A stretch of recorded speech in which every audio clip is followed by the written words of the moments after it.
Go.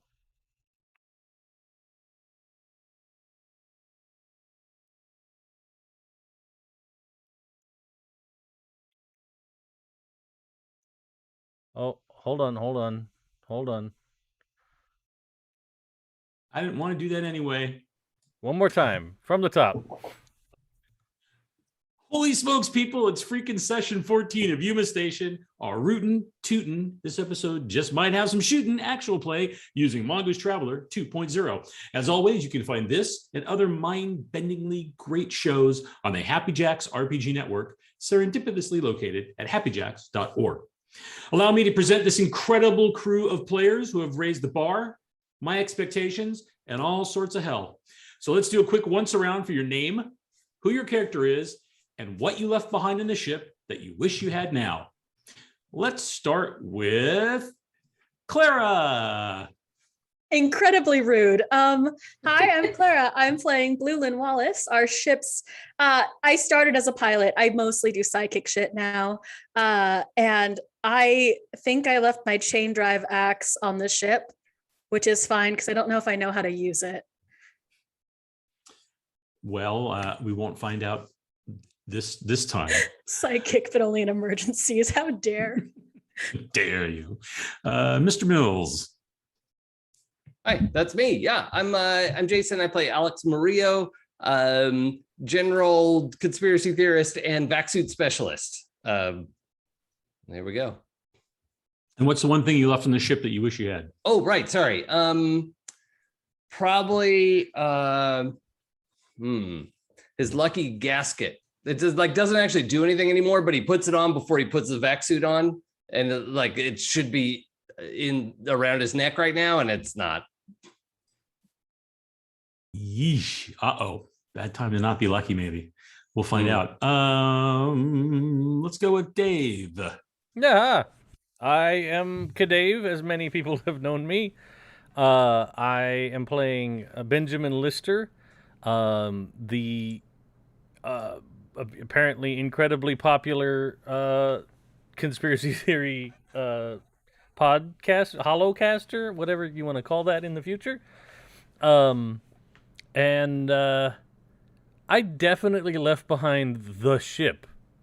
I wish that were here because it has lasers that would destroy people. Because I remember how the rules for ship scale combat work against people in Traveler.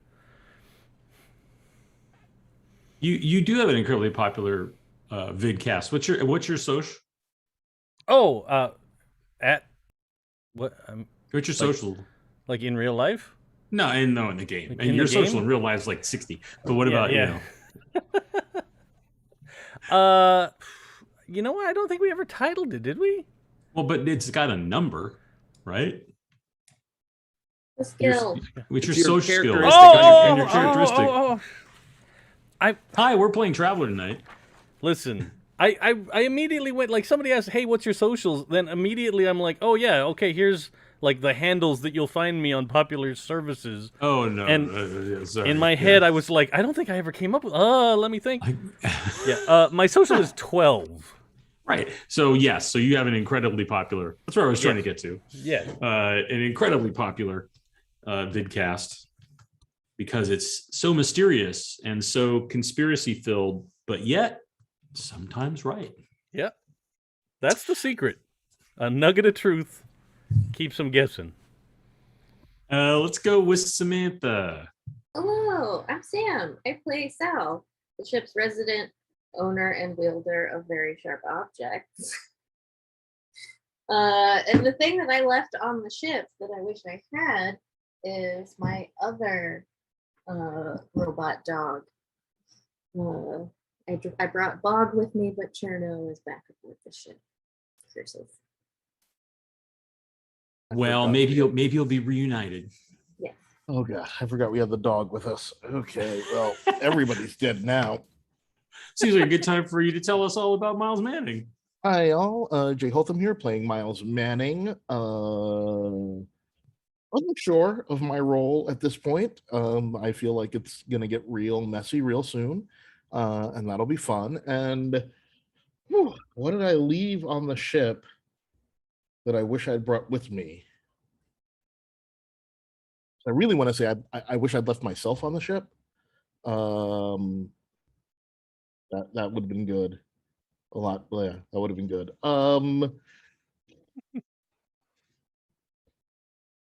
More ammo.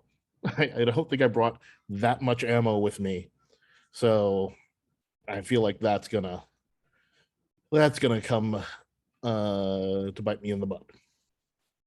I think Miles's role is space dad. Oh, unfortunately.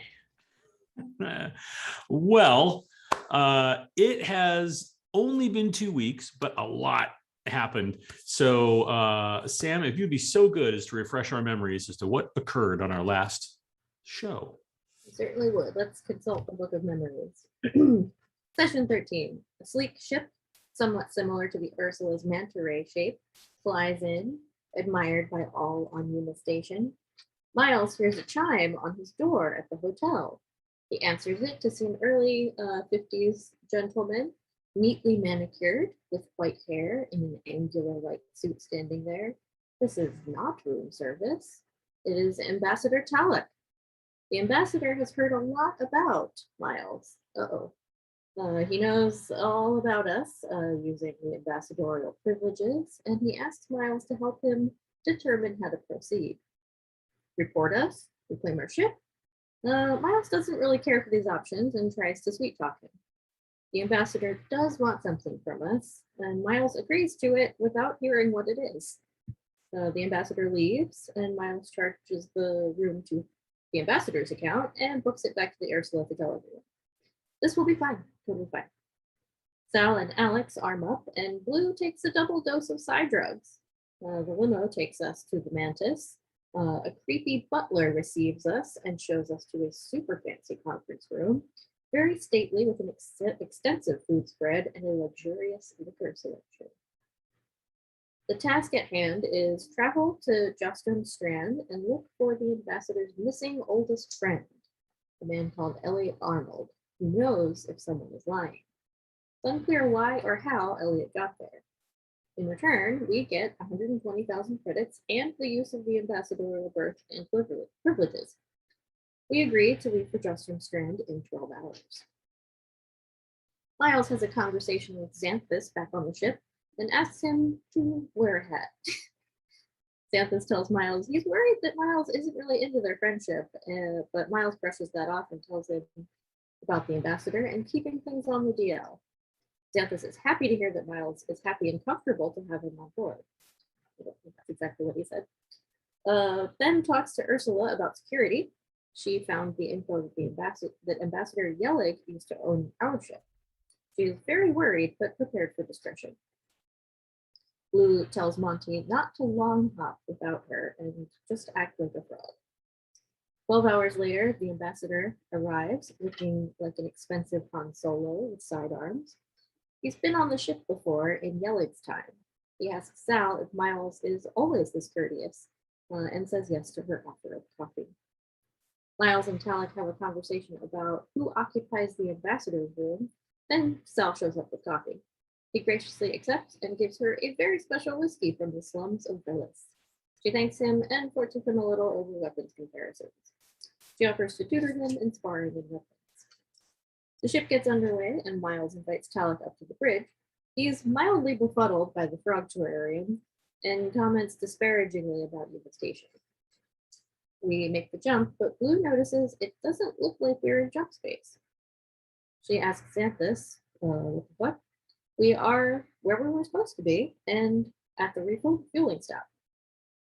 This all should have taken us about a week, but it only took 3 minutes and 10 seconds. Ursula confirms our location and Miles confirms the fuel usage.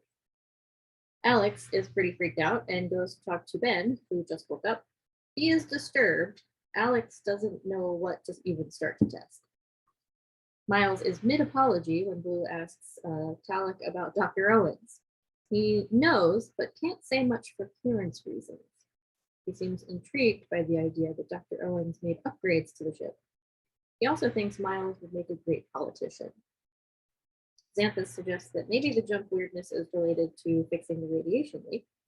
Alex's checks come back all normal, and the ship successfully refuels. Alex is pretty weirded out, but calculates the next jump. Blue tells Monty about jumping into Talik's, talks to Monty about jumping into Talik's room, and he disappears. Meanwhile, Talik is sitting in his room when a familiar-looking toad falls in his lap. Monty changes colors to try and make himself look big, and then falls asleep. Talik is startled and wraps Monty up in a shirt and puts him in the corner of his room. Rude. Blue tells everyone on the bridge what happened, and they make the second jump again in 3 minutes and 10 seconds. Xanthus alerts Miles that sections of the ship are now activated that weren't before. Miles calls Sal and Ben to the command deck. The ambassador shows up too and spots Sal's good doggos, Cherno and Fog. Miles gives up and invites everyone on board. Talik advises us to keep this all secret a little better. He doesn't care about the II, our drive, etc. He just wants to find his friend. Blue talks to him when she goes to retrieve Monty. She tries to read his thoughts, but he seems to be shielded. She leaves unceremoniously. Sal gets Xanthus to help with a saddle for Bog.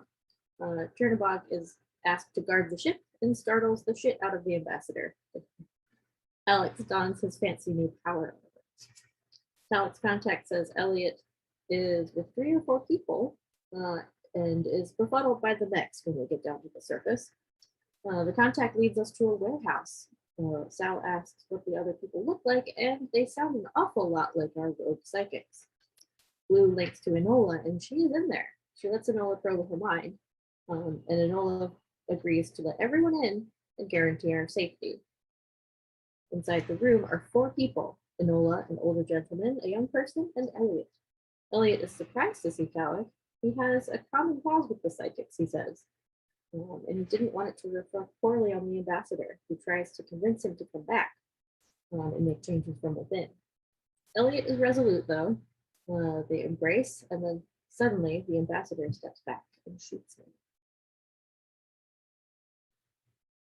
Time seems suspended, and the world's moving in slow motion. A look of surprise and then understanding runs across Elliot's face as his body crumples to the floor. In that stunned moment, a shockwave of pain crashes against the minds of the Scions, causing them to wince. And then a voice resonates within each of you. It's Enola, her thoughts filled with palpable rage. And these 3 simple words, these 3 undeniable words, ring in your mind. We warned you.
Oh, mute, Bill. Can't hear you.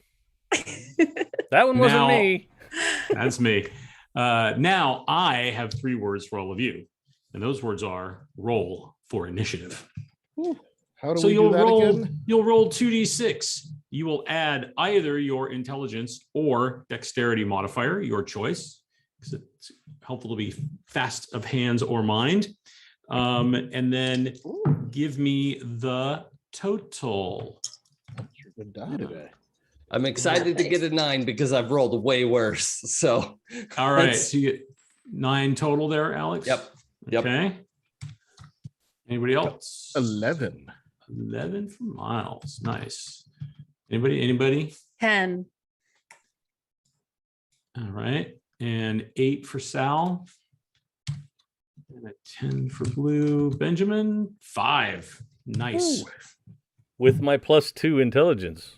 I'm gonna And roll you're some. fine. You're fine. You know what? Sometimes it's advantageous to be the last one to go, because then you see the whole battlefield spread out in front of you. Yeah, someone And needs can to run come in with away. a med pack. And So did we really just go 11, 10, 9, 8, 5? yes. Okay. Sorry, I messed up the straight. We almost got a royal flush. All right. I've got the initiatives written down. I'm gonna pop them into an order here, so I can start at the top and work my way down. I can still remember a moment where I had players roll a 5, a 6, a 7, and an 8, and we had lost control after that. It was 5, 6, 7, 8. Gone. Control lost. What did you roll against Blue? Int. Or Dex? My int and dex are the same. Okay. What So it didn't. what number is that? My dex is 9 and my int is 11. So they're both at a +1. Okay. All right.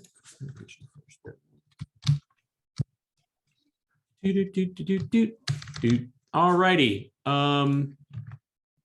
At the top of the stack is Enola. Oh no. Womp We're womp. super fucked. That's real bad. Well, that's real bad for him. There are so many reasons it's not okay. Bill, is there any chance of like a free action shout, or we're just effed? I especially I will say this. You can shout, but Enola's moving at the speed of thought. Yeah, that's fine. I'm shouting, wait, but that's fine. Sure. Confirming on stream, we have been paid the full amount.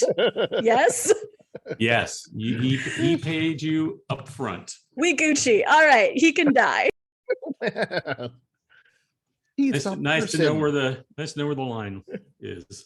Clara's fine with this. Blue doesn't want to kill anyone. Mm-hmm. All right.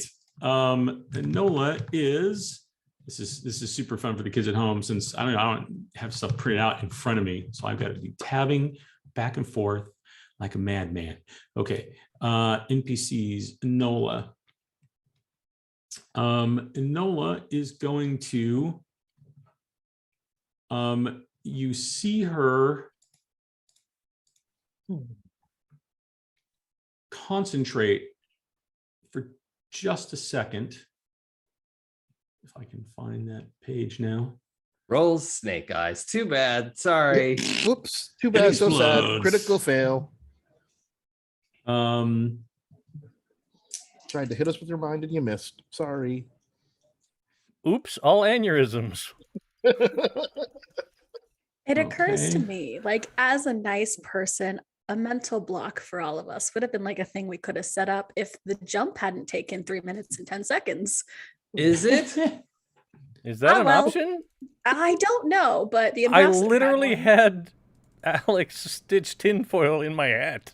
That doesn't work. It doesn't work. I think it I- amplifies I it. think we tried that, and it Yeah, showed I to be think- ineffective.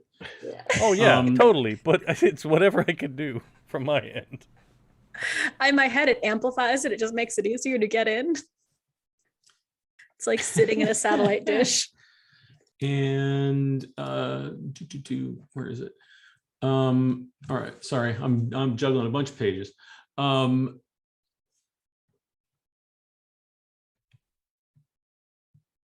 So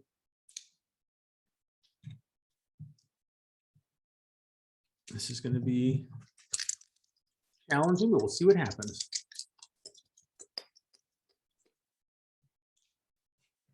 I hate that melee blade and melee bludgeon are different stats because you can't just use a crowbar like a blade. even if you wanted to. But yeah, but if you have one, you at least don't get a penalty on the other. Yeah, you have zeros in all of them. Yeah. Yeah. Because you know the melee part. It's just Oh, that's true. Okay. Yeah. So you have zeros and everything that you have, just like if you have melee anything. Yeah.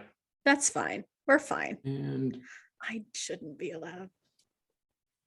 okay, good. So she moves, Enola stops, pauses for just that flash of a second. You can see she concentrates. And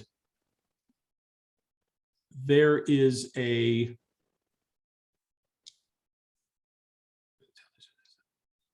yes.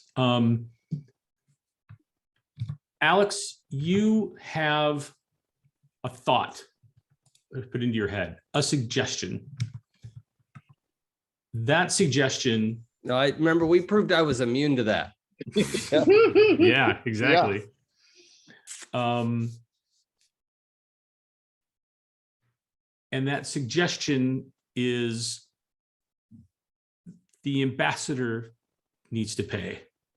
That thought was already there, so we're good. That thought is welcomed. It is served a cocktail on its arrival, and in fact, dinner is ready. So, Boy. I was gonna do that anyway. And you can see Enola then pulls a rifle.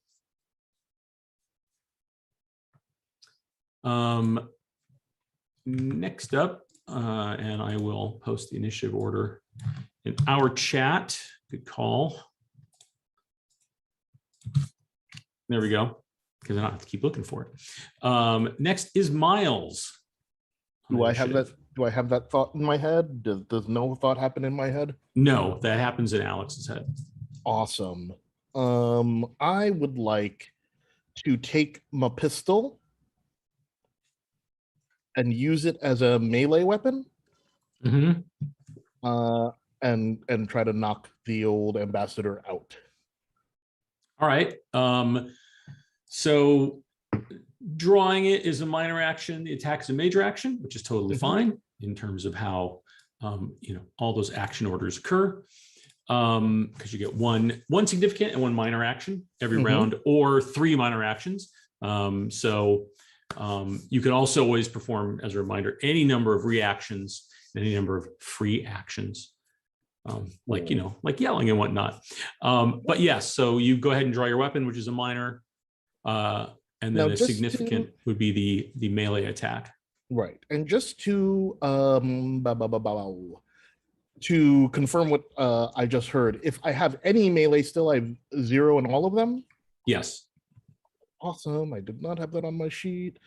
Yeah, basically if you have you start by getting a skill at in ones like melee, which have specialties, you'll get melee at a number, right, which is 0, and then if you get points after that, you specialize.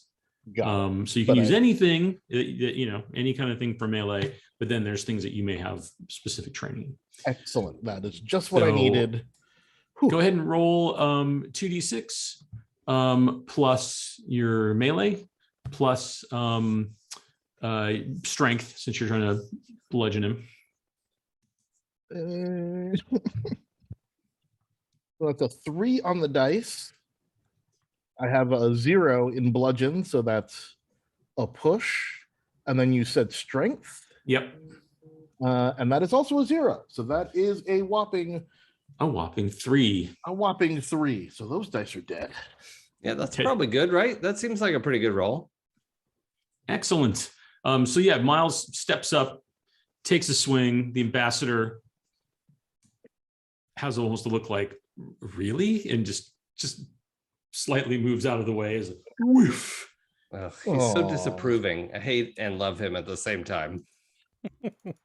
Next up is Blue. I am genuine. Okay, so I have a problem, and that is that I think I don't know that Blue would do anything at this moment. Is there a way to hold an action? Yeah, sure. You can reserve your action. Yeah, I think I want to stop because there's no one. I genuinely don't know what to do here. And I don't think Blue would either. This is a lot. No problem. Yes, you've got. Pop into the Zoom the Zoom chat when I think Blue would start figuring Okay. out what's going on. Yeah. Just jump in with an interrupt when you think that's the case. So Solomon. There we go. Solomon steps up and looks over at, it's either Jason or it's either gonna be Alex or it's gonna be Sal, because you're the two with actual like weapons. Miles went to attack that. He's gonna To whatever degree, Alex would be trying to put himself in the way of harm. sure. So let's see. This is not an easy thing for him to do, but he's going to try it anyway. Oh, that's a good roll. Let's see. So not shielded. And what am I rolling? Oh, I love it. I love it when it doesn't tell you what to roll for damage. Oh,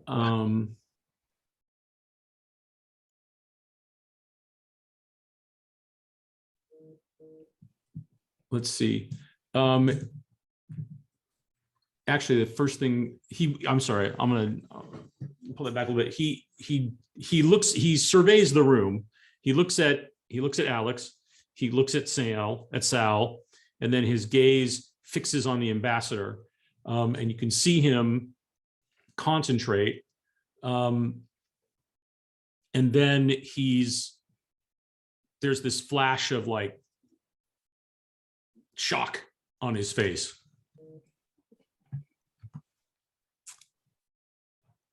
And man, come on, Bill. Alex with a 9. okay. So what does Solomon do? He doesn't do anything? Nothing you can see other than Okay. he looks around the room. Then his gaze ended on the ambassador, and then he had like a shocked look on his face, a surprised, stunned look. Is it possible to get out a few words while I'm Sure. also taking my action? Yes. Yeah. Okay. So through the like helmet vocoder, Mhm. Alex is saying, wait, this is a big misunderstanding, and pulling the static blade and just doing a big overhand chop on the ambassador. oh, Alrighty. Go ahead and make your attack roll, which is going to be your blade, right? Skill plus dex. 9 again. I guess that's my number tonight. And let's see, travelers, and he's going to dodge, obviously. So I'm going to inflict a penalty equal to That's dex not fair. or athletics.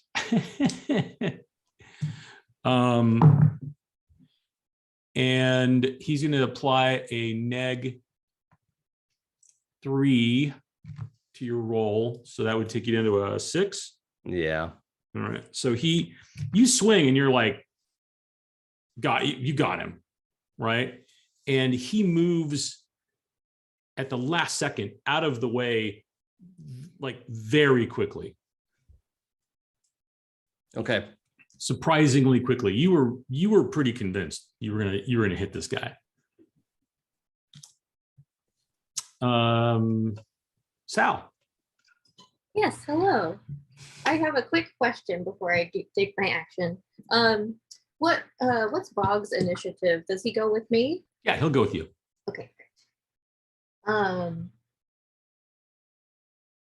Because he's on voice command, so he's got to go with you. Yeah. Okay. Well, having just seen the ambassador move suspiciously quickly, I will tell Bob to tackle him. Okay. So you have bog stats, yeah? With you? Yeah, let me pull them up real quick. Okay. Yeah, so bog can cover the distance easily.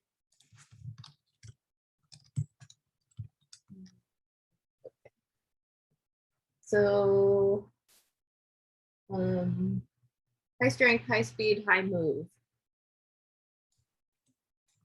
is what Yeah, it says. so yeah, he can easily cover the distance. So go ahead and make and I'm tackling, so make an attack roll. So it'll be melee, which the dogs, I don't know if I give you the skill for that, but the dogs have that at 2. Okay. And then it'll be a strength check, and they have a strength of 14. Okay.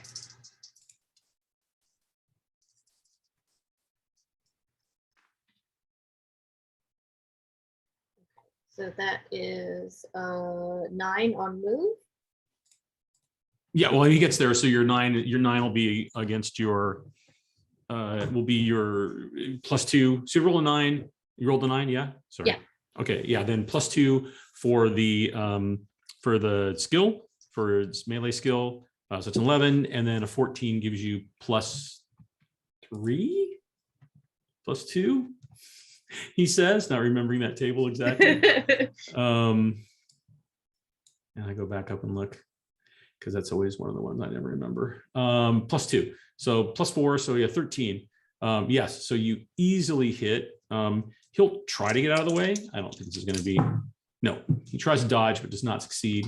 And the doggo is on him and knocks him down. Okay. Once the doggo has knocked him down, I pull my pistol and shoot him in the head. All right.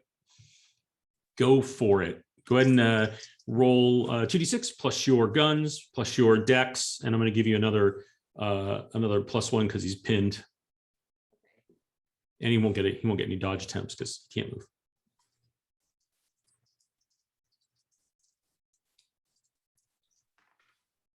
That is going to be 11. Yes, that'll hit. Please roll your damage. Mm-hmm. So did we just murder an ambassador? He started it. Okay. My body pistol is 2D. Oops, that one is sideways. That's an 11. So a total of 11 points. All right. Bum, bum, bum, bum, bum, bum, bum. He's probably still alive. He got shot in the head. Yeah, Roll but back. Doesn't do more damage. I mean, actually, it He's might. a very sturdy skull, apparently. I mean, like, it depends on Traveler, I guess, but like headshots tend to be it for most people. Right. Well, I mean, normally headshots are very difficult, but he's pinned, and you're Sat on basically by a giant point robot yeah dog. basically point blank. So you pull out your pistol, you fire into his head. You can see the entry wound. You see the puddle of red expand out of the back, and he stops struggling against the dog quite quickly. Is he alive? Can I do a pulse check? You'll be able to on your next turn. Okay, great. I might check. You can jump in anytime you want. It's I think- Benjamin. Do you mind if I pop in and check? That's No. a lot. Okay, I That's was going to do fine. something else, but this. So here's the thing: you can sustain some prefrontal cortex damage and be okay. I don't think that's what's happening here. I think he's very dead. Well, check and find out. Can I just check by hand? I really don't want to waste the side points on this. Sure. You're gonna go up and Just check for a pulse. there is no pulse. Yeah, he's fucking dead. Cool. Are we done? Can we be done? He's dead. That's Blue in character fully. Just like, what the fuck? Benjamin, It's your Oh. go. Oh. I don't know what's happening here, but I'm really hoping that somebody's not making everybody killing people, because I don't want any part of this. I don't know why he shot this dude. He was supposed to be friends. I don't get it. Not my department. And now, apparently, people I do know have shot a guy in the head that we were conducting for safe passage. Okay. And I'm clearly doing the, like, my hands are up. Like, Right. I'm just like, no, I see you've got a rifle there, lady that talks in my brain. I don't want any of that. Yeah, I feel like I don't- like normally like a talking is a free action of everything. This takes up Benjamin's whole action. Oh, phase. yeah. absolutely. It is. Does he have to roll? Like, is there a persuade roll here? I could. I'm not really trying to be deceptive. There is persuade, I guess. Yeah, you could be trying to persuade. You're trying to persuade everybody to Just chill out. slow down. Like, oh, okay. Yeah, go ahead and make a persuade roll. That The sounds full- fantastic. He's doing the Alright. full John Mulaney, like, okay. Yeah, so go ahead and roll roll 2d6 and use your persuade skill plus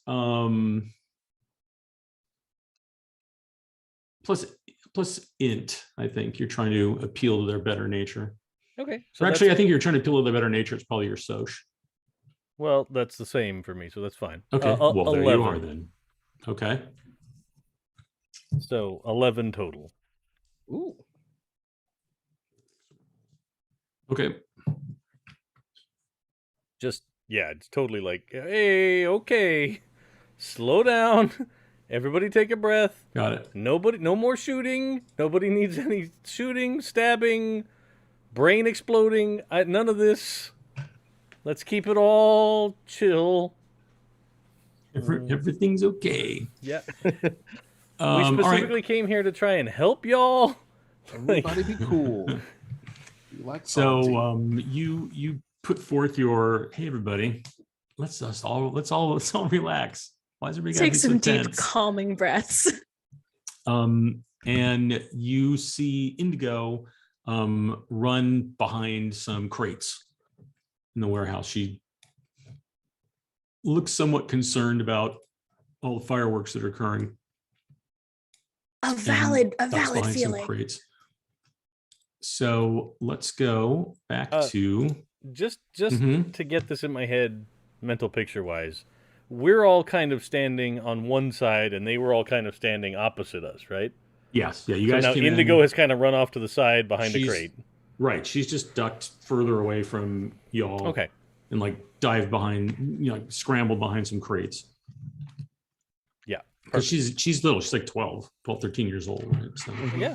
I don't He's want got- I don't want anybody to shoot a 12-year-old either, for sure. Just So it's back up to Enola. I'm gonna see if she can actually do her thing. But Bill, as we're Mhm. going, and now that this guy's is Alex aware that this suggestion was put in there since he was already on board with that? Is there like a mental pressure or no detection? No, because you were gonna do it anyway. No, you were just like you Yep. felt like you basically had like before you like it's kind of like you know what, I think I need to do this, and you're like, oh no, I need to do this. That's right? fine. There Wanted to is make no sure. other option. Yeah, no, that's good. That's actually good from my point of view as the player. So Sure. Yep. Okay. Good. So she's going to. Oh, I'll take that.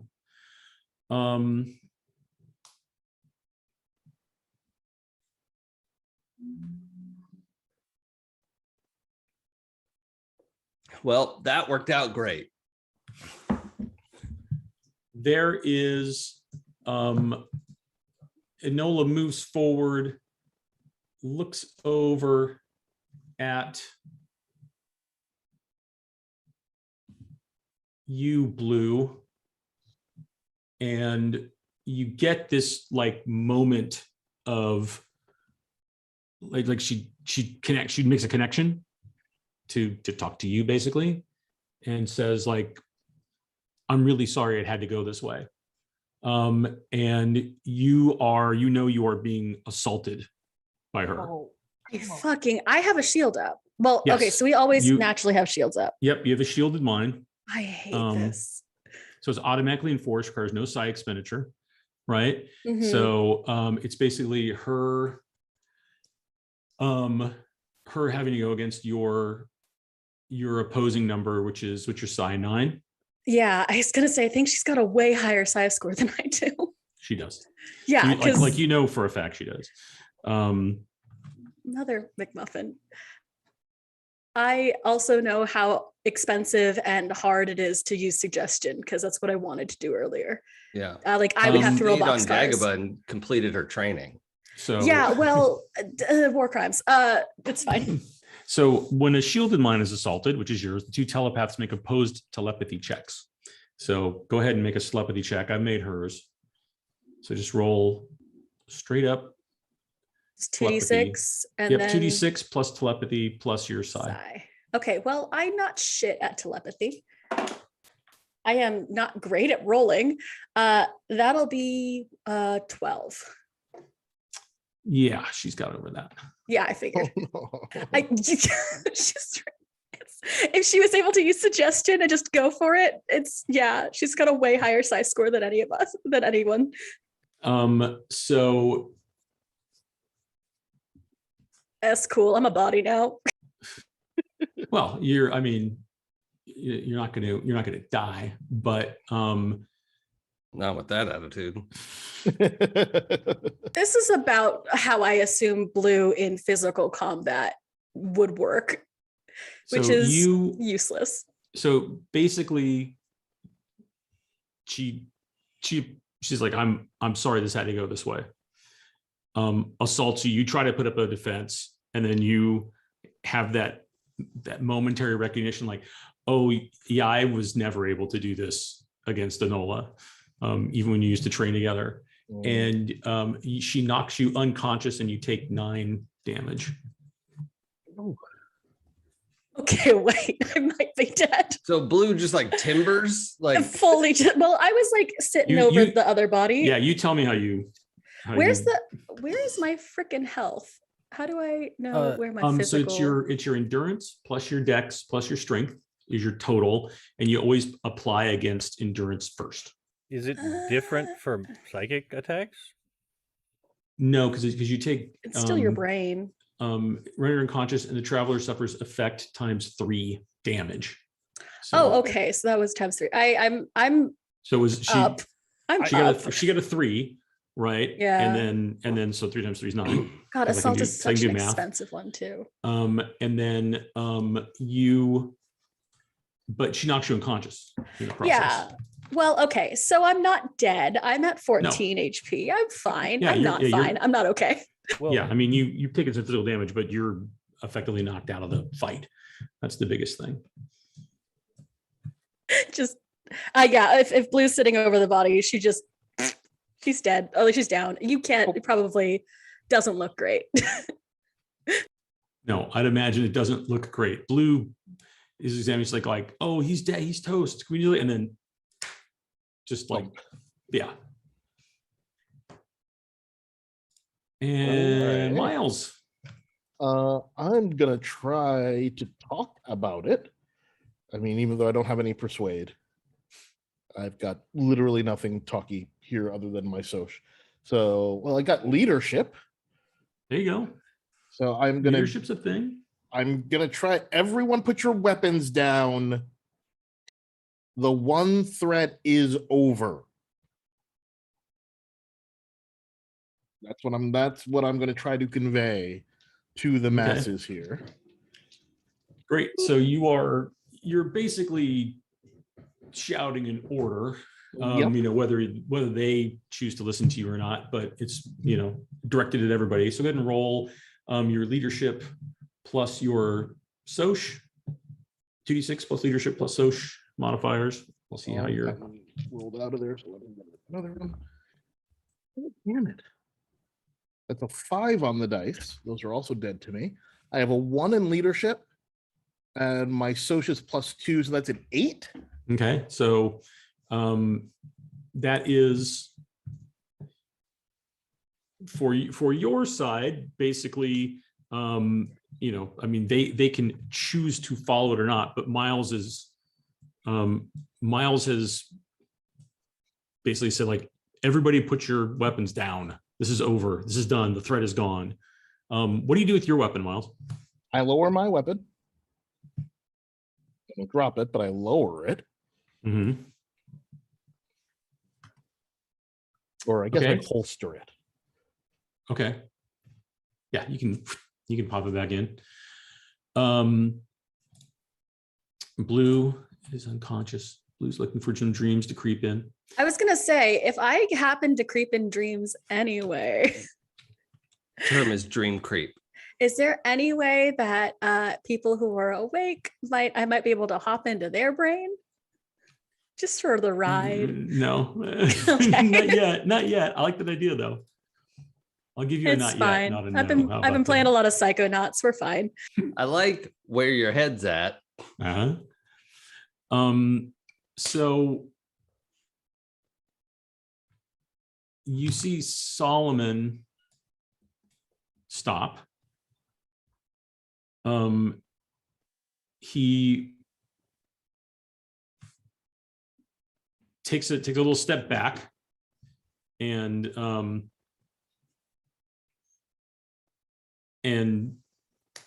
does this. And does what? He puts his hand to his mouth and then coughs a little. Okay. But he Anybody doesn't. else? But that's it. He doesn't. That's it. He doesn't assault. He doesn't move forward. Okay. Alex, Okay. you got your big blade Um, out. Okay, so Solomon didn't put his weapon away. Well, he didn't put his head away, so no. Yeah. Well, I thought he had a handheld as well. No. Okay. No. He's just him. And Miles said, put your weapons down. Okay, so Alex is gonna just like flip the sword back onto its, like, I assume magnetic something or other on his back. Right. Yep. I watched a whole video this week about how you can wear a long sword on your back. And there's a whole way to do it. All right. Also easier if you're not Thoughts? having to like pull it out of a up and out of Right. a No, it scabbard was or a whole, anything, there right? was like a lever. Yeah, it was great. Yeah. I mean, for you can literally reach back and grab it and then release the magnetic clamp. Yep. Right. The same thing, you put it back. It's like cap shield. He just grabs it. Yep. So yeah, I'm gonna put that back and just not like hands up, but just like I can't do it on camera, but like just sort of like safe, like also like kind of trying to put myself between. So do these three have any weapons or just their brains? No. Enola has a Rifle. assault rifle out. Yeah. So I'm gonna just try to step between Enola and Miles as if Okay. I was Miles's bodyguard or something, and be like, we did not know he was gonna do that. That was not part of our deal. You can read me. Okay. Good one. Sal.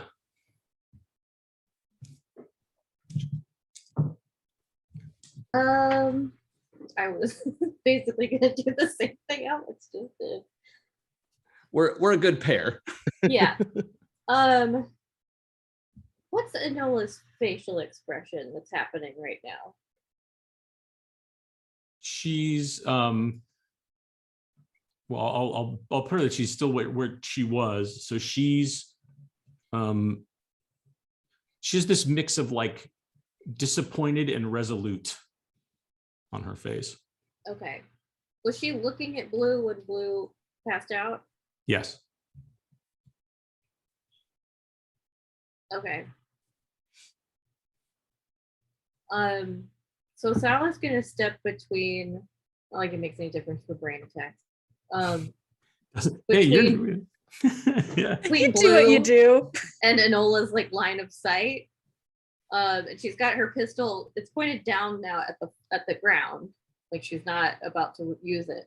And she slings the grenade launcher kind of casually over her shoulder, like I'm not doing anything with this right now, and just stares Enola dead in the face and says, "If you're done doing this," and nods at Blue, "then we're cool. Are you done?" Excellent. Please let that be convincing. Benjamin, anything you want to do? I'm going to go through the rest of the round. So it, just to make sure, it was very clear that she like made eye contact with Blue before Blue fell over, right? You can, I mean, I think you're all like watching, and you know, you're seeing where, and then you see her look at Blue, and then yeah, Blue goes out. Okay. But like she's not doing the like Professor X thing or anything. No, it's just No. okay. That's for None of my pikers head, or Charles. cinematic. You know, Yeah. I was gonna say that would be like, oh, there must be a scion in Yeah. the room. They're sitting there like, that's dumb.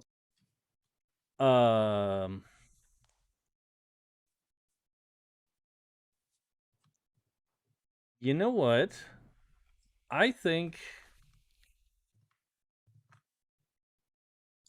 I am going to pull out my comlink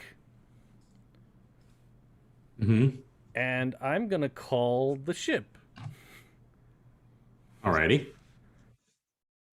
And I'm going to explain that if I don't give the password, that the ship is welcome to destroy the building we're in. Why would you? We're in the building. I'm not letting them take over me and take over our ship that can do cool stuff. Nope. We were just talking. They just knocked Blue out or something. I hope she's. Oh my god! I should check and like I'll bend over and check and make sure Blue's not dead. You check Blue. She's breathing. She's Okay. Obviously unconscious, and you call the ship and give an order. Yeah. Yeah.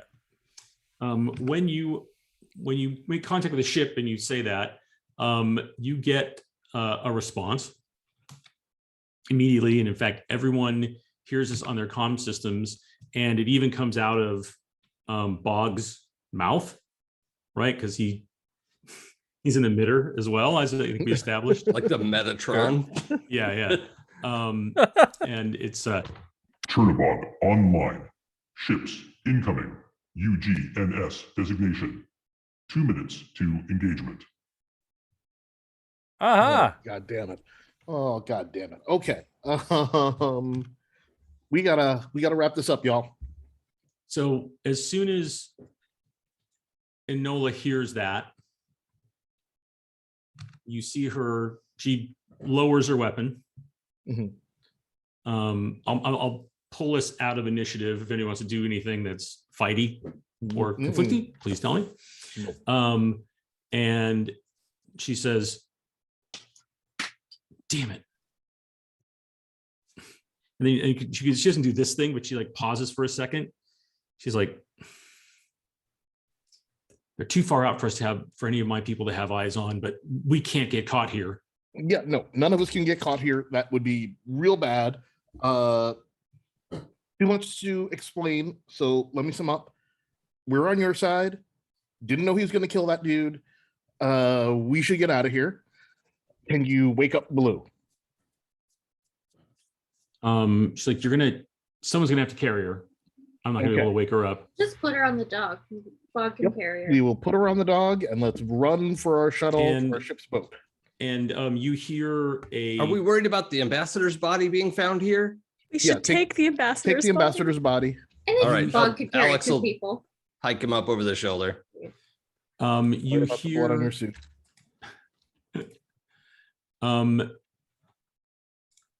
you hear a scream come from behind the boxes. We should get shrill- Enola. A shrill little ah. And immediately Enola and Solomon turn around. That's Indigo, right? Is Indigo okay? Can you grab her? We gotta go. So you see Enola run behind there and comes out, and she's like holding Indigo, who's shaking kind of nervously, and you can see her nose is bleeding a little bit. And Enola is basically saying like, it's okay, you're gonna be fine, it's fine.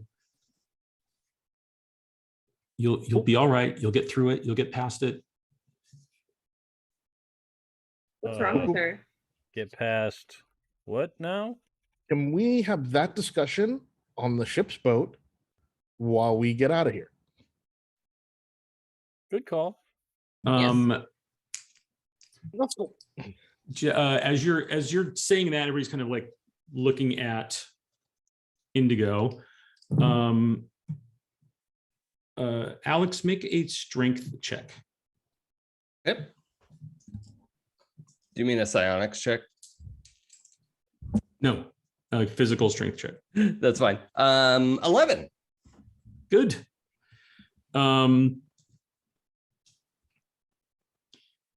You feel the ambassador's weight shift. Oh, no. It's moon salt body press. We're just gonna drop on him. Okay. Go ahead and make a melee. Okay. Well, that's less good. So, but it's 7. I mean, 7 plus 1 is 8. Okay.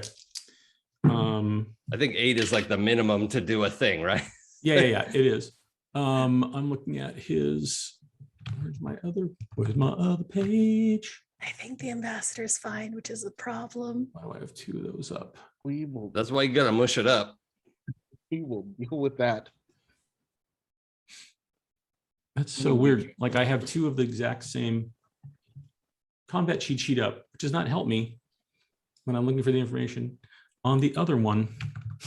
Well, basically, I do like 40 damage. I think is what it is. That is impressive. Yeah. Come on. Games. Oh, sign where I want to do it. That is really I have frustrating. a quick question Sorry. after you find it there too. I don't want to distract with. No, it's all right. That's really irritating. I don't know why it switched to the second. The second one. Okay. There. That's the other thing I want.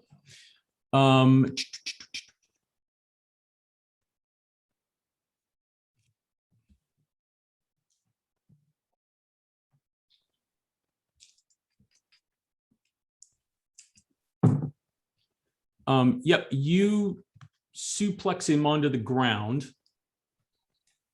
Like you do the moon on it. And he basically, like, because you were kind of floppy carrying him, right? Mm-hmm. He kicks his arms out. He like basically goes with your slam, and then Summer like backhand stands out of it. And you can see as he does, because he's facing away from you, you can see that there is damage, right? Like where the did you use a laser pistol, Sal? No, What I do don't you? have. I don't have you- laser weapons. All right, you use a slug, right? A slug I use pistol. slugs. Yeah. Right. So you can see where the exit wound is. Right.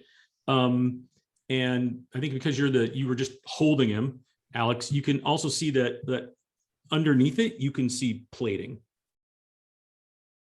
Like, Right. So oops, you can all circuits, or so like it's like basically it went in, Sal hit him, it came out, there was an exit wound, right? But you can see that there's basically metallic plating underneath there, and probably not exposed wiring, but you've seen similar damage before. yeah, like when my friend got his arm stabbed a bunch. Yeah. Yeah. Okay. And he sprints. Direction. Okay, so quick question, Bill. In this like pause moment, Yep. what is in the warehouse? Like, what is in the like? What did we walk into? What kind of warehouse? It's basically a shipping receiving warehouse. So there's not a ton of stuff like out. There's a lot of boxes, a lot of crates, probably a loader that's parked here. But it's also not in the center of town, so it's not like densely packed, right? This is like an outskirts, so probably where stuff gets brought in, goes to outlying cities. Okay. So my immediate instinct is to sprint after him using Grav Assist.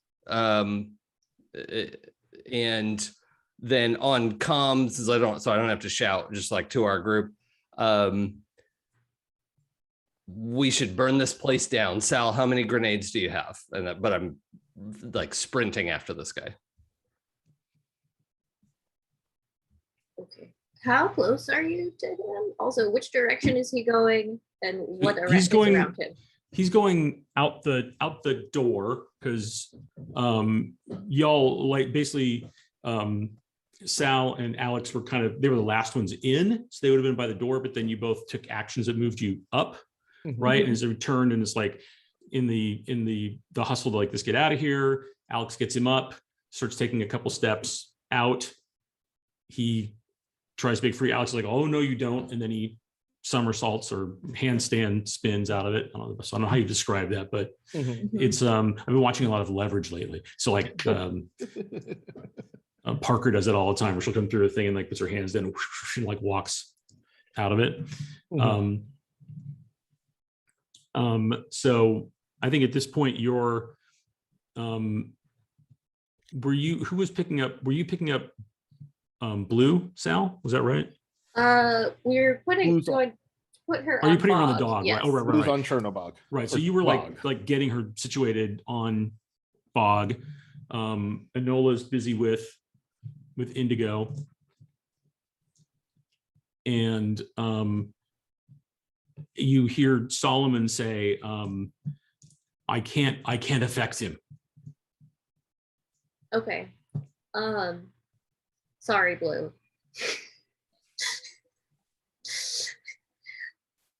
I'm gonna yell one thing, and then I'm gonna so the dog can't run faster than a grenade can launch, right?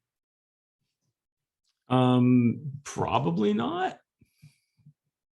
It might be worth talking about how speeds work, because my Grav Assist says I can go at medium speed. I don't know what that is. Yeah.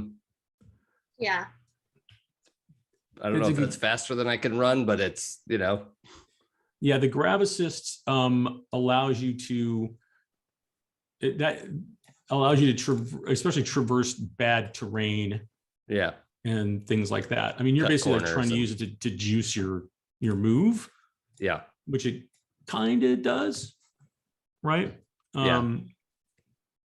I mean, he's hella fast, but you can probably keep up. So Copper has a high speed. You have a medium speed. What sort of speed does a launched grenade have? That's very fast.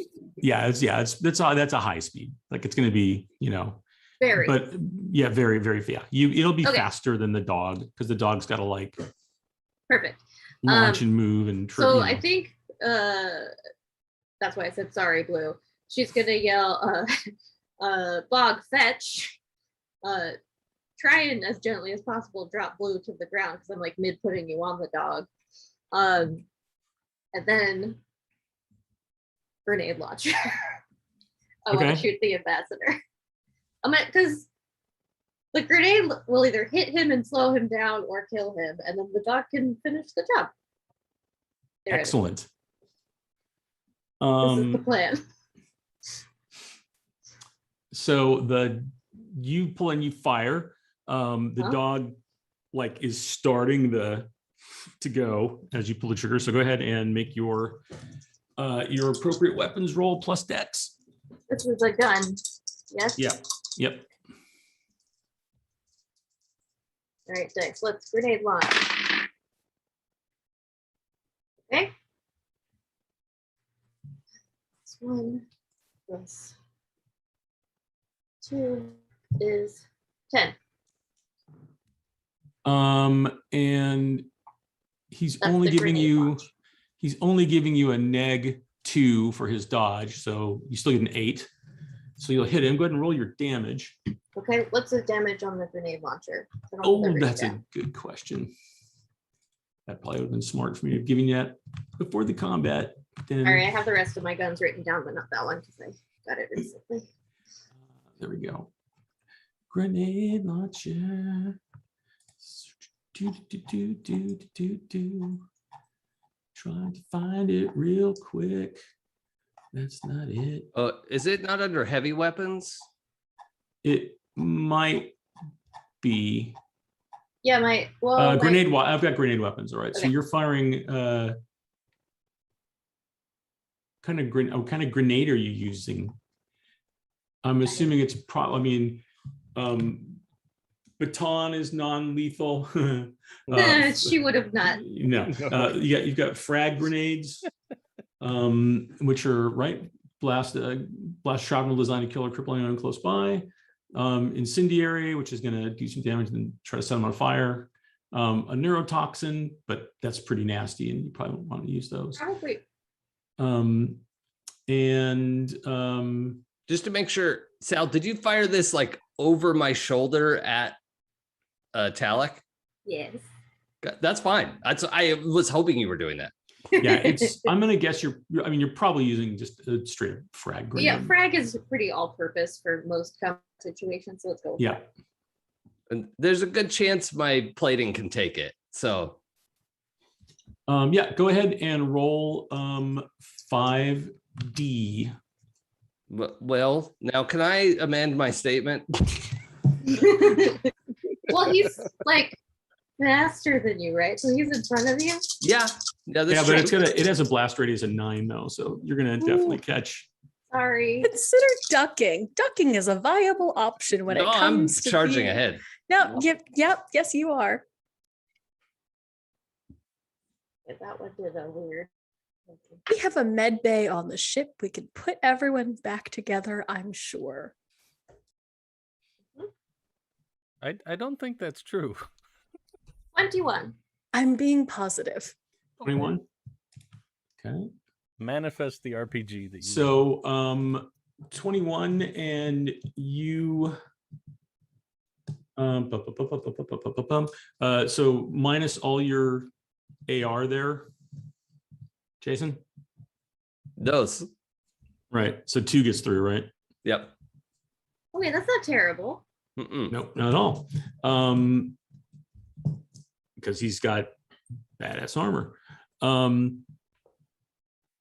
And I wish I could find the traits. Do you real want quick. badass armor? Because this is how you get badass armor.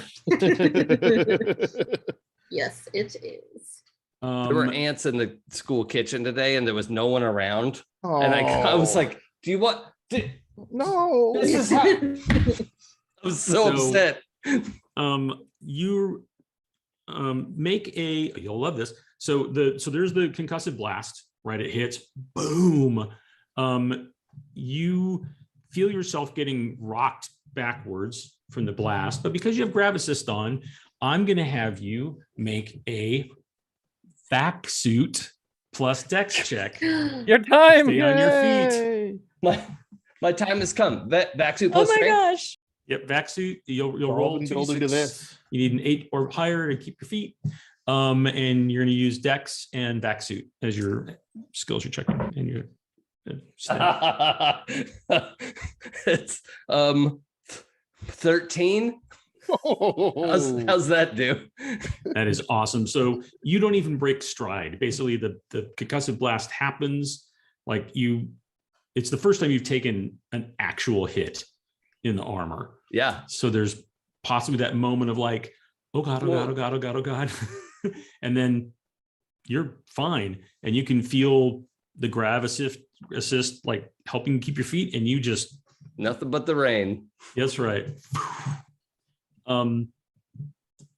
There's there's that like that explosion that happens as you kind of slip and slide past. You can see that even this quickly, Bog is almost even with you, right?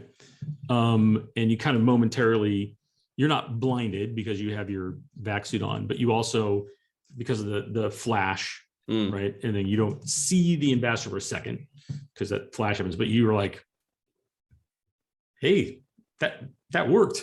Yeah. Field test, check. Yep. I'm really glad.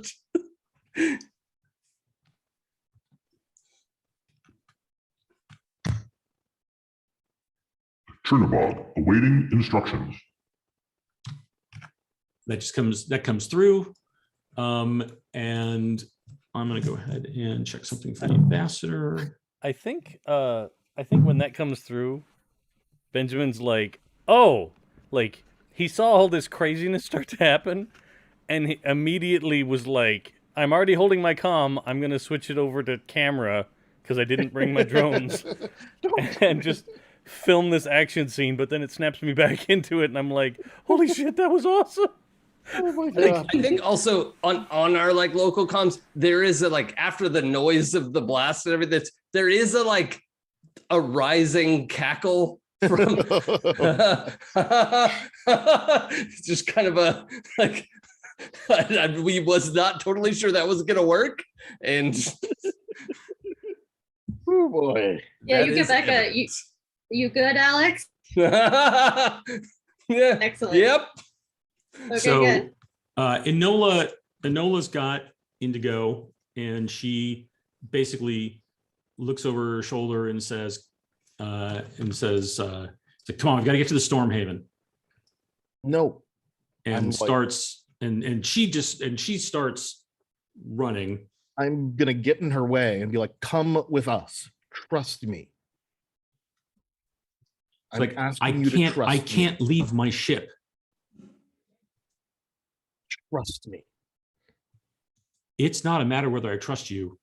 I can't leave my ship. What's You on don't your ship? understand. Yeah, our ship And is so she- much better. And she looks you in the eye and says, don't test me. Move.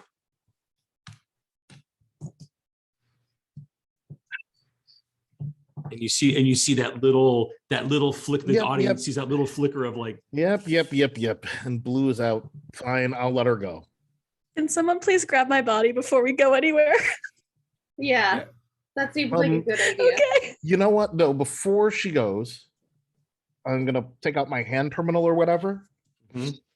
and send her the specs on the Ursula and a dedicated comm link,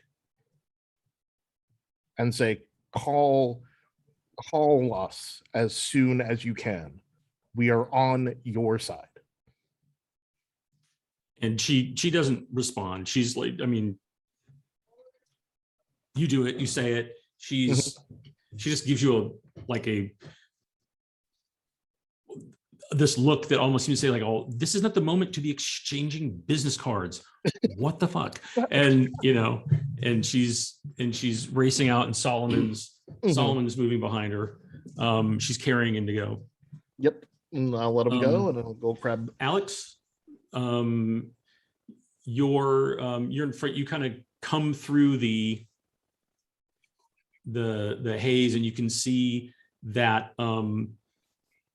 as you come through the flash and through some of the debris that's gone off, and you're outside the warehouse now. You can see that the ambassador's like a pretty good distance away, right? Because he's moving much quicker than you are.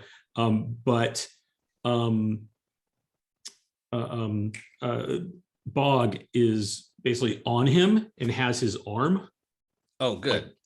Has done that. I approve And- this message.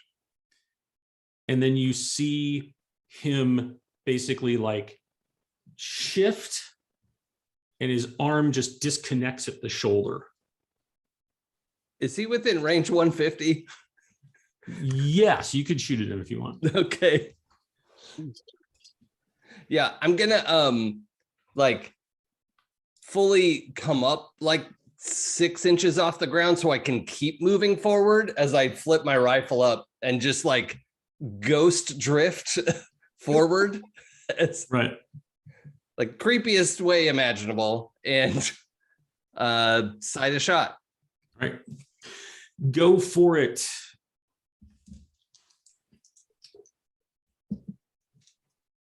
So you'll do 2d6 plus your gun skill plus your dex. Okay, that's great because my gun skill 0 and my dex is 0, but I rolled double skulls. So Hey. that's snake eye. I mean, the opposite of snake eyes. Boxcars. That's the one. These are the snake eyes. They do exist. Right. So 12, just 12. So I rolled that. It's hard to see because, and he does have dex modifiers. Oh, no. Okay. So the good news is you don't hit anybody else. All right. You don't hit the dog. But it's that frustration of the second of firing, and it's just his you're like, he's gonna yank and then move, right? And you're like, so I'm gonna like hit him, and he does that, like sees you're firing and just like spins. So as opposed to this, he does did that, a barrel roll, which is just the like slight amount that's out of the way, and continues to run like hell. Okay. And I'm going to take us out of combat again, because now you're like ghost drifting, right? But you don't actually have the flight. You don't have the thruster pack, Right? Because I think there might be even a moment where you're like, You're Oh, on mute. I can't hear you. sorry, I muted to cough and then didn't unmute. And I think there might be that second where you're thinking like, now I get to try the thrusters, right? You're like ready to kick it in and fly. And crap. it's like, those aren't hooked up yet. Yep. I know where they are. They're on the bench at home. You know that was the exactly where thing. they are. I mean, that was the thing that you wanted to bring that you didn't, but they're not, you didn't have time to install them because that was what was going to be this last Yeah, week. I had all this like build time ready to on the way out here. So I'm going to cinematically lay a thing out. Everyone comes out. I think you're like you're having to like kind of like turn off the grav assist to land, right? Because your forward momentum is not going to carry you much without thrusters. And you can see now in the distance the ambassador jump onto the ship's boat. And as everyone like comes racing out, Our ship's boat. yes, you see your ship's boat taking off.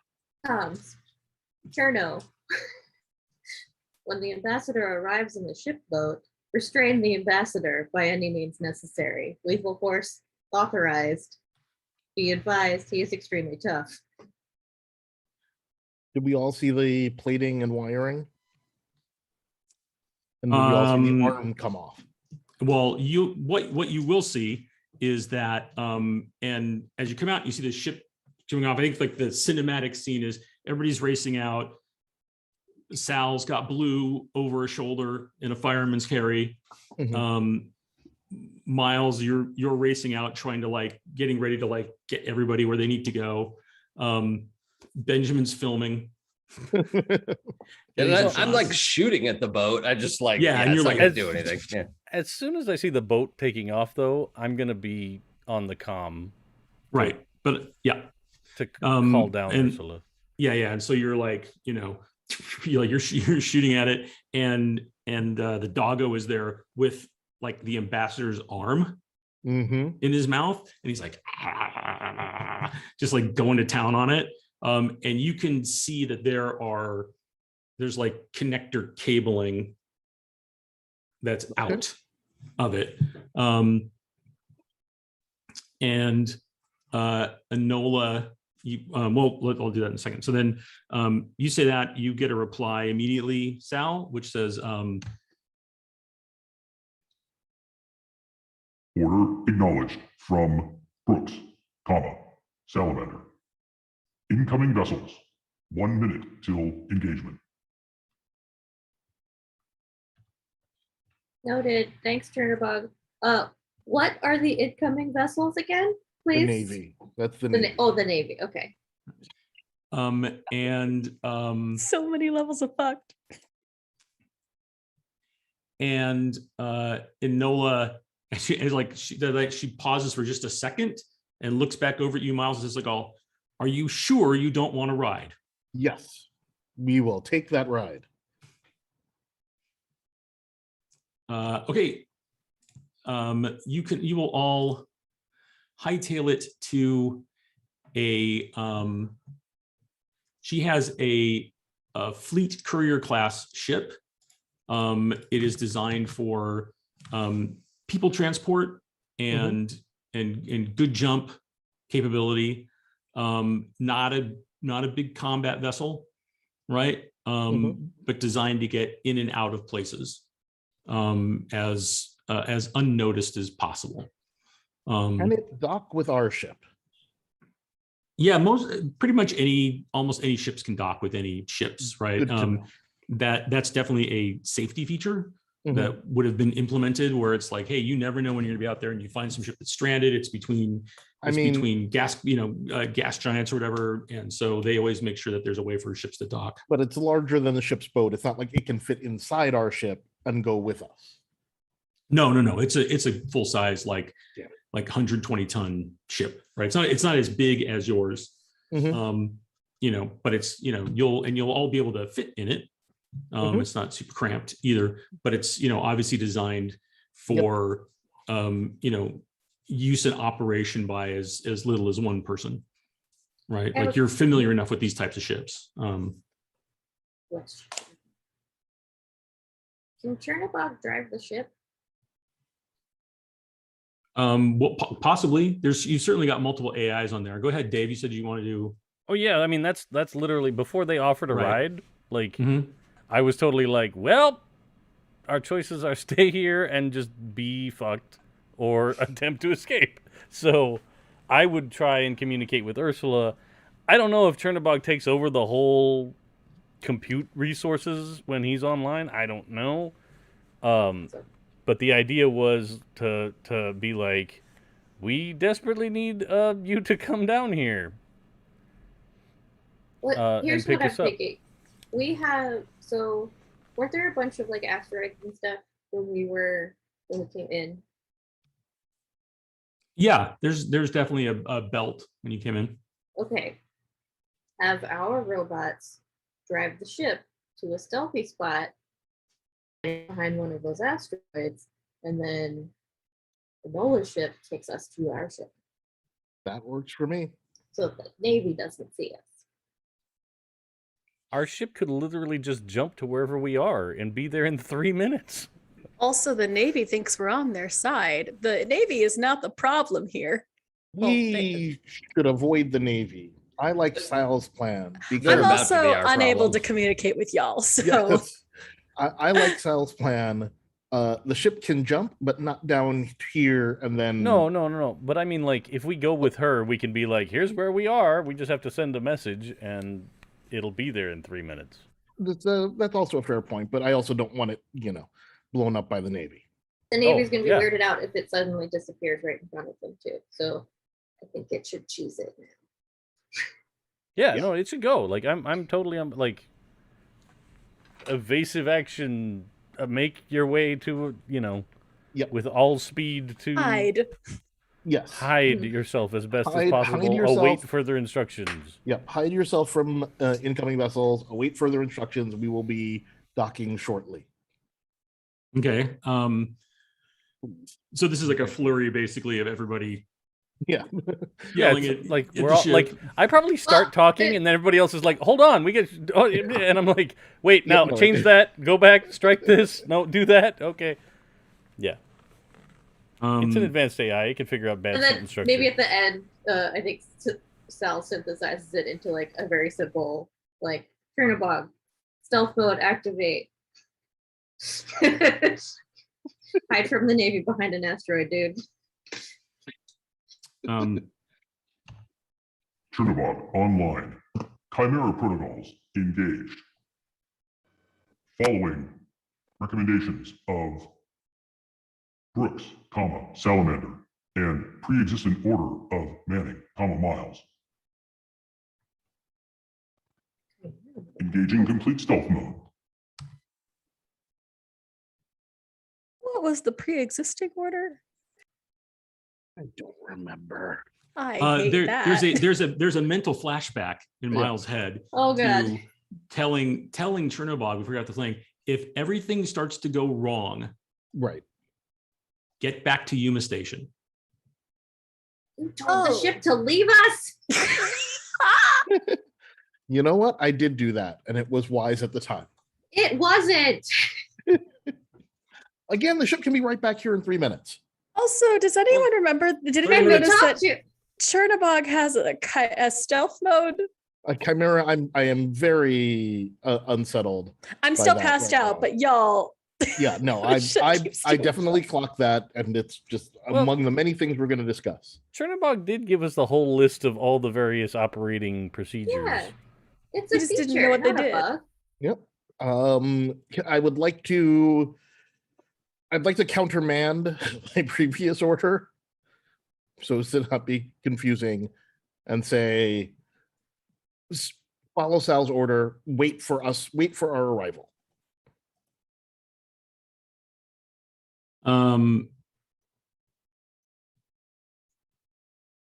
You get a response, and the response is not the voice you expect, which would of course be Chernobog, but a voice you've become somewhat familiar with in just the last day or so. And the ambassador says, like, "Oh, Miles, always the one with the trusting plan. Thank you for pre-programming Chernobog to return to the station. I don't know if that's the destination we'll actually go, but don't worry. I'll take good care of, well, I guess my ship now." Remember how Ursula was really scared of this happening, and we were like, "This is never going to happen to you." I had a whole bunch of conversations with Ursula about how we need to prevent this from happening. God damn it, he wasn't even ever down here.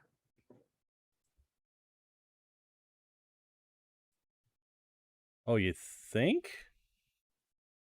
Yep. Well, shit. Overcomes. Telic. You're on the list. And just to your comm back, says, "That's what I like about you, Sal. You're organized and keep lists. I'll finish that bottle of scotch." I have a terrible question. It'll be the last one you drink. Nothing better happen to my robots before I get them back. Well, nothing more than's already happened. Well, you can pay for those crimes too. Choice is yours, buddy. Yes, Clara. There's Monty. On the ship. Where did you leave Monty? I thought I left him on the ship because it seemed like a dangerous thing that I wouldn't want to have my frog go with me. Cool. I'm going to ask some shenanigans questions right now because I have been passed out for the last few minutes. And we've established that sometimes Blue hops into other people's brains when she's out. Yeah, she's gone into people's dreams when she is also asleep. So is there any chance at all I could have checked it? I could have hopped into Monty. Was Monty asleep? I would Don't know. I would love to say yes and. I just want to have watched this happen while asleep through Monty's eyes, just sitting in a terrarium, like, well, fuck. I thought you were gonna have him jump to us. No. Monty, I would have been useful. No. To have him jump and stop the jump drive from working. I can't do. I mean, we could play Frogger, but it's a bad idea. If you so here's I'll offer you a hard choice. Oh man. Which is the thing, welcome to Homebrew City. Yay! I enjoy other game systems and I enjoy Traveler, so let's do some mixing and mashing. Normally this would be well with outside of your range. I think even for Mind Link goes pretty is yeah, far. let me check. Yeah. Let me check what far is before I just assume it is. At very distant, that's 5 to 500 kilometers. Mind Link is distant, so it's actually probably 501 to 5 meters, 501 meters to 5 kilometers. So I don't actually think I could reach Monty from here. Yeah, you wouldn't be able to. Cool.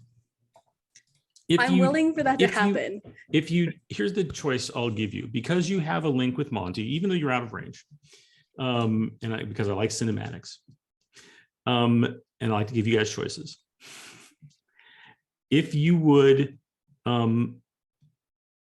because of your link with Monty and your special connection to him, in your dream state, I will allow you to connect with him if you lose a side point. I will lose the side point to basically just hang out with Monty while all the shit is going down. All right, just take your side at 8, right? Because it was a 9. Yeah, I didn't get to use it.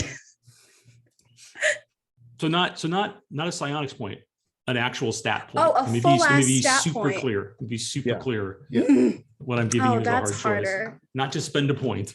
Well, because here's the thing: going to 8 also changes the modifier. That's why they're called hard choices. Yep. How much do you love that frog? I love that frog. I don't love the frog. We only have 2 games left. We have this and one more. We One have this and a and one half. more. This One and a season. half. Listen, he stole my dog, so your frog is also on there. Listen, Sal's gonna go full John Wick either way. Yeah. I'm taking. You know what? Fuck it. I'll take the hit. You know why? I love that fucking frog. You are seeing through the frog's eyes. Jesus. Yeah. Cool. Monty is on the bridge, I'm assuming. Mhm. Probably where you left him. Yeah. That's where the terrarium is. Yeah, it was terrarium. And you can see the ambassador walk in to the bridge. And he's got a hole in the front of his head and he's missing an arm. Oh, okay. And he sits, he doesn't sit, he actually stands next to the consoles and he doesn't really seem to be paying much attention. And he actually finally says, Trinabog, if you'd be so good, I don't think we'll need the subterfuge anymore. You can cancel the red alert status and I'll take us to the next destination. And Monty hears a Trinabog online. Canceling status alert. Awaiting further instructions. From Master Program, Argent. What? From who? Master Program Argent, he says. And you see the ambassador sit down in the pilot's chair. So he's like right there in front of Monty. And you can hear him say, and he kind of like pats the ship. He's like, oh, that's right. Daddy's home. And the ship jumps. I need my frog back. And that actually, the severing of the connection wakes you up. Well, fuck. I think fully, is Blue still like fireman carried by Sal? Yeah. I think she definitely wakes up flailing, doing the full like flail, and probably flails out of your arms for that. She'll kind of gently put your flailing body down. It's already dropped you once. Talik has the ship. Talik has the ship. He's a dead man. Yeah. He looked pretty dead, and also not dead. There was a lot happening. Also, Okay, Chernobog will take care of him, and then he's going to meet up with us. okay, so fun fact, I hate to be the person to say this, Chernobog is not listening to us anymore. Talik stole the ship entirely, and I think might be a robot. He's definitely a robot. I shot him in the face and with a grenade. Yeah, he seems We have I an think arm. Blue registers that. Oh, Bog this is his like, arm. chewing on the arm. Yeah, and Yes. the arm is very similar in Mhm. construction to you've seen Yeah. Xanthus without his skin, right? And with his skin, and it looks almost Very- exactly like that wood. Very, very similar. So Boy. okay. I would Wait. like to also revisit the. I think the term you used is fun fact. I'm not sure that's. Not sure how that's fun. Okay, well, it gets Um, more fun-ish, wait. kind of, not really. Quick mostly, question before yeah. though. Bog, what is Bog? Is Bog still functioning? I Yes. didn't. Oh, He's there, and you can tell, Sal, because you've been training with him, that he's on basically your voice alert ready status. Yeah, when they're away from the ship, they have kind of a localized program. They're not being controlled it. by the ship. Smart cool. drone kind of thing. Great. Mhm. so did anyone give Talik clearance on Chernobog, like to use Chernobog? Fuck no. No. Okay, so I don't know what Master Program Argent is. What now? Apparently Talik was able is programmed into the system. It was his ship. The whole thing, I think it was his ship the whole time. I don't know. Monty is still on it, and I would like to get my frog back. Oh no! Yeah, that Okay. is Okay. I slightly get lower it. priority. We need to get off this planet and get out of here before the Navy gets here. And then kill Talik and take back their ship. And yes, Yeah, mostly the Talik killy thing. I want my frog back. we will. Listen, we can fake your friend's death, and in return they can help us get our ship back. Yeah, sure. That's fine. No, Yeah. yeah, okay. I want my frog Alright, back. Where do we catch up with them? We just need to go now. Yeah. And then Nola will look over her shoulder and say, "Oh, Blue, you're awake. I'm sorry I had to do that." No, fuck you. Blue, we can we- Yeah, but deal with that later. okay, yeah, okay. We're gonna go, and then we're going to argue about this because I'm not happy. That's fine, but we're gonna have a better chance of going before the Navy gets here if you jump on the stick. Fine. So where do you all want to go? Where was Dr. Owens? Centrist. Centris. Oh, that's a No, bad he's not. idea. He's not on Centrist. He's He's from on. He's on a. Centrist. He's I think he's also from. He's the ambassador is from Centrist. Dr. Owens is on Ricaric. Okay, that's where we want to go. Is this the university professor? Yes. that Yeah. Yeah. Miles he's at found. the- Okay. Yeah, he's at the Astronomicon University of Ricaric. Yeah, Did you we say want to go to Astronomicon? Really? Yeah. Necronomicon, got it. That's fine.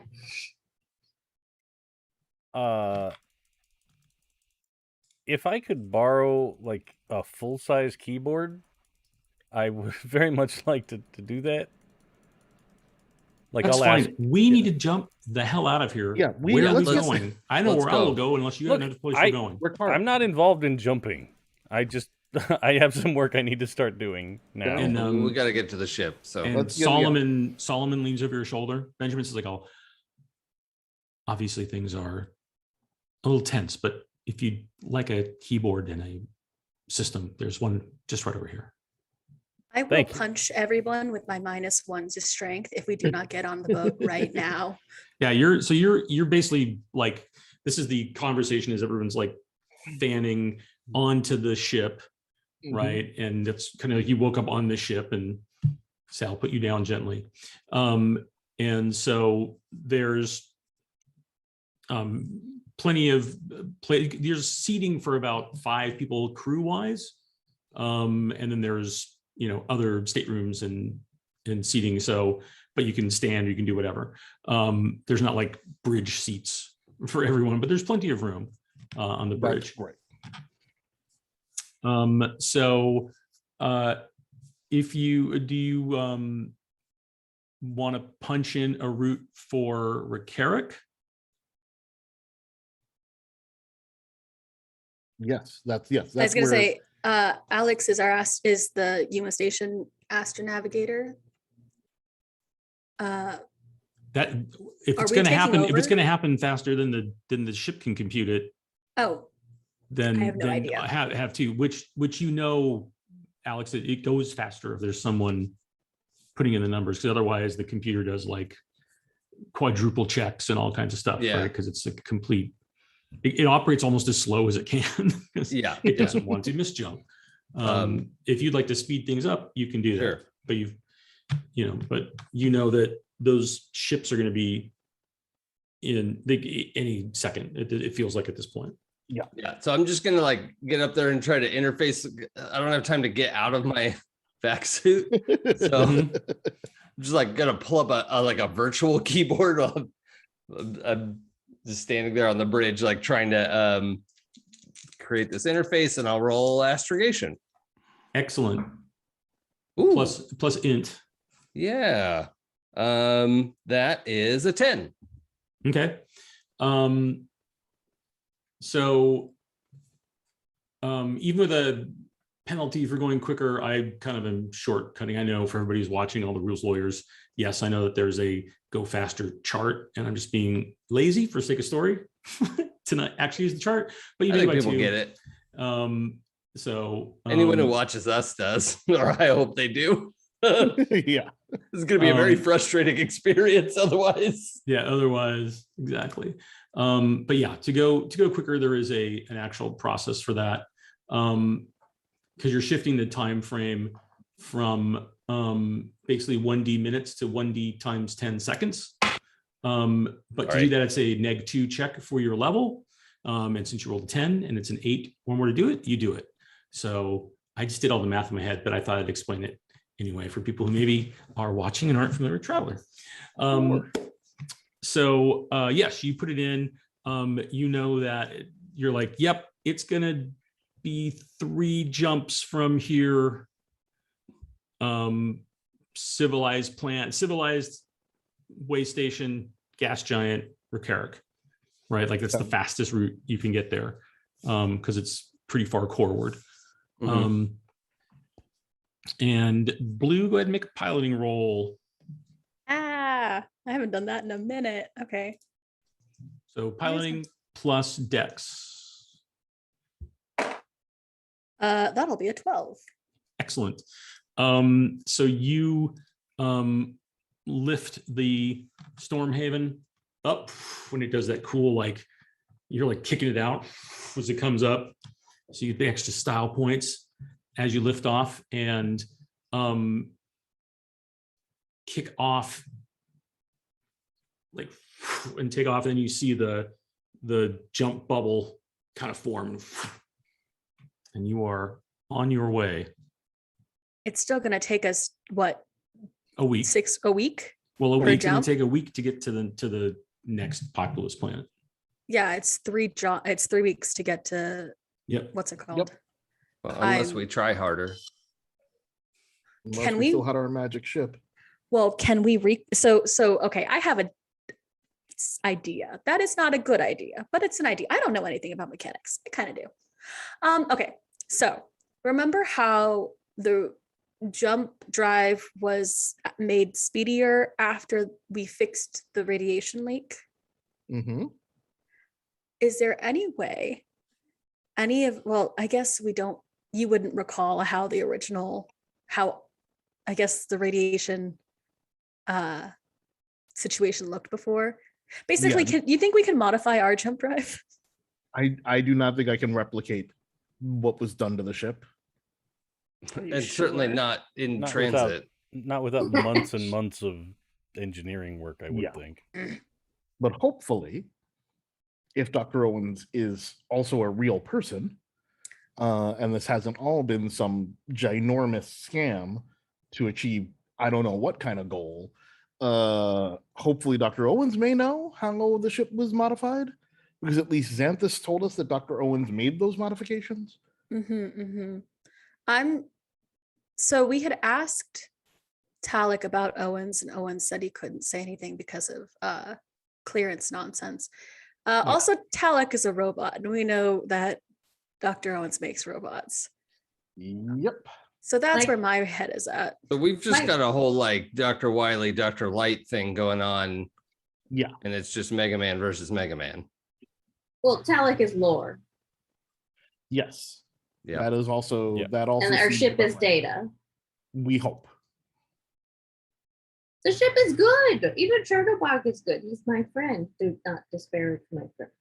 I guess the other follow-up is we can keep looking for Monty as a beacon, or we can keep trying to ping Ursula, who is probably freaking out. Yeah, I mean, I think pinging Monty is a great idea. It's just that like every 3 minutes he could be somewhere new. Yeah. I am well aware that every 3 minutes my frog can Well- be somewhere else. It'll take a little bit longer than that because they still have to refuel. 15 minutes. Yeah, okay. But It takes Still- it takes a few hours to actually. Less time if you're getting it, if you're going to a gas station, basically, or a refueling point. Longer if you're scooping and refueling, but the ship is Yeah. actually quite efficient at that. More Here's the efficient than thing, usual. though. He's missing an arm, and he's got a hole through his head, and also has to pretend to be a human ambassador. So he's gonna have to get that shit repaired somewhere. well, he has Well- the full fabricator facilities on board our ship. Yeah. He Yeah, has the ship is a fabricator. very good ship. I regret fixing it. The ship that made Xanthus's body. Yeah. And No, may I forgot about that. let me just throw out this gem of a thought. Who says he's actually the ambassador? Yeah, I mean, that doesn't have to be true at all. I mean, that's just Yeah. He may just be a crazy person who stole our ship. like a machine that was able to access our records and hack our data. And Or a machine that, killed the actual ambassador. His And intern replaced seemed him. pretty intent on assuming that this guy was the ambassador. That's what I'm saying, is that he could have, since we know that he can fabricate a face that's maybe not his actual face, he can look like anyone. That's rude. That was Yeah. my plan to do with him. Kill the ambassador and put a robot in his place. Well, we know Copycat. it works now. Yeah, it was a great plan. We have and confirmation that plan works. look at this. Look at where we are now. Okay. We So, have one lead. Dr. Owens. But We have our lead, Dr. Owens. We kidnap also, him and then make him reprogram the evil robot to get our good robots back. Yes, Well, or at least yeah. give us an idea of what evil robot wants. and do not trust any of the other AI shards for now. Like Well, until we we have don't have any. neutralized Talik. Yeah, if only we'd had some like indication that the AIs might not be trustworthy. It's so Yeah, frustrating. I know. If there had been That- any No. reason to mistrust Here's any of the Yeah. AIs at Here's any the thing. point, Right? Here's the Yeah, thing. exactly. That's what I'm saying. if there's anyone walking around saying, "I don't know if this is a good idea, how we're going," boy, that would have been really useful, huh? I To really be wish clear, none of our AIs betrayed us. that is true. I really do wish someone had warned us, though. Anyway, Anyway, we do have a ship full of psychics yes, at our I don't know how at not our our disposal. disposal. I'm We should- mad. We should go talk to Enola, whose ship that we're on, having this conversation. I presume in their one conference room that we've just Commandeered. We're on the bridge and we've commandeered it. It is our ship until further notice. I'm a better pilot than Enola. Fuck that. So yeah, I don't think at that's some her point- last name, Blue. It's Yes, at some point, someone should talk to Enola. Bill, Where, is there where any are you? room Where to- are you all having this conversation? By the way, literally fly like is there a the common bridge. room? Like, what is the I layout thought- of the ship? I thought we were like on the bridge because they just finished Yeah. with the piloting and the Yeah. so I think that you're all very used to just having these scrums like ad hoc, and so when Miles is like, "We Yeah. should talk to Enola," she's right there. She's like, "Oh, yes, you damn well should talk to Enola." Blue Hi. like already has her shoes off and is already like curled up and flying her usual pose. Mhm. I'm sure Enola and Solomon and Indigo are just looking at us like, what the actual fuck? Right. Solomon and Indigo aren't on the bridge, just Enola is. And she's like, yeah, you should talk to Enola. It's Hi. obviously you've gotten very comfortable in how you operate, which must be nice for you. What the hell was all that? So hi. My name's Miles Manning. Yes, we know who all of you are. You were easy to read when you got here, and I know Blue. Oh, okay. Well, that was Look, a little.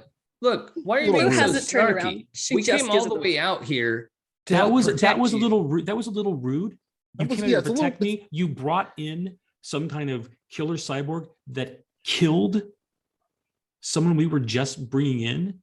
Someone we were bringing. What was he out supposed from to the be cold? doing for you? It's not Okay. necessarily what he's doing for us. It's what we're all doing together. All right. Okay. Let's all just start at the beginning. We put everything on the line to be helpful to you. And also, I'd appreciate it if you didn't just read our minds and What we would- just, what let's was just talk the- our way out. What's the help that you brought? I'm really Not failing to turning see you it into right the now. Navy. Oh, What you mean Alex the said. Navy that probably followed you in your killer cyborg? That And we could have easily sabotaged the ship and turned you in. That's not why we're here. Instead, we lost everything. well, looks like you still have your fancy fly suit or your fly suit, your fancy suit, and you're all still alive. Yes. So you want to talk about losing everything? I've lost my home, my family, my community, and all I'm trying to do is to save people.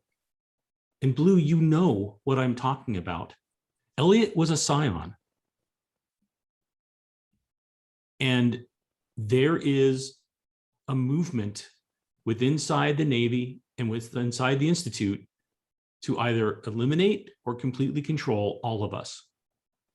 There's no illusion of a free path anymore.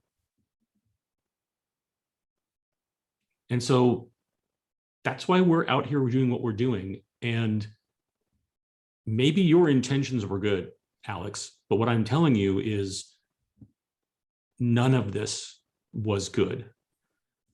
Obviously. Can we talk now? That was, yes, all true. And you may be aware of this, but our crew was hired by the Navy to find you and turn you in.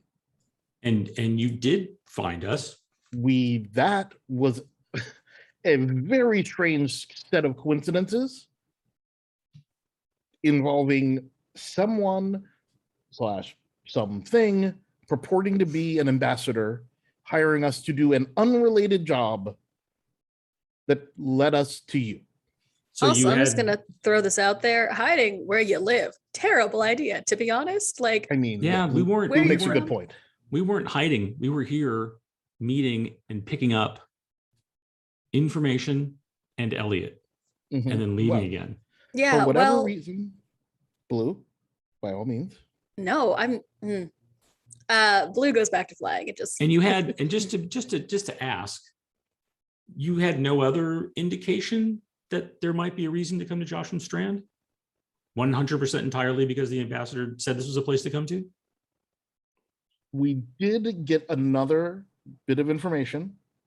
There was another breadcrumb, but we did not realize that it would lead us so directly to you, and that the ambassador was here to kill Elliot for whatever reason, or whatever the person claiming to be Ambassador Talik.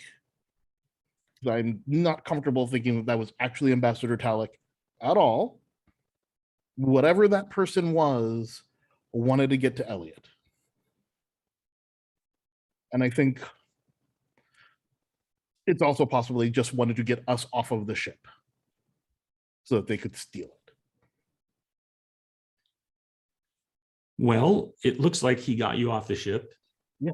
Or it got you off the ship, that they then took your ship. Yeah. And Yeah. I now have the Navy hotter on my trail than they've been.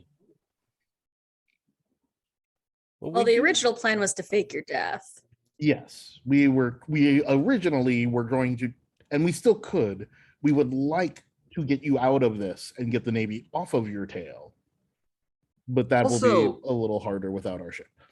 You have to understand, we left Yuma Station about 6 hours ago. There's also that.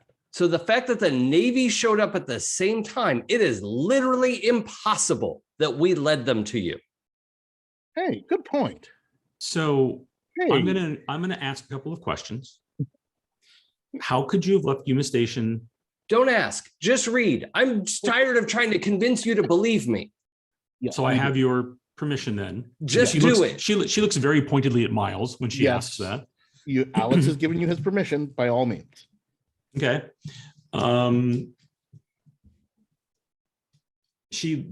Miles looks deeply into at you, seems to drop focus for a second. And then comes back and says,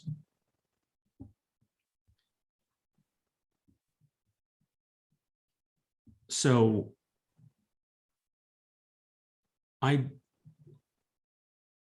I'll state the obvious. That's not possible, but it happened.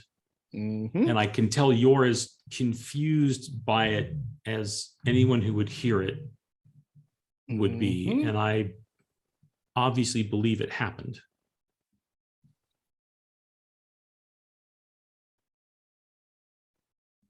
That is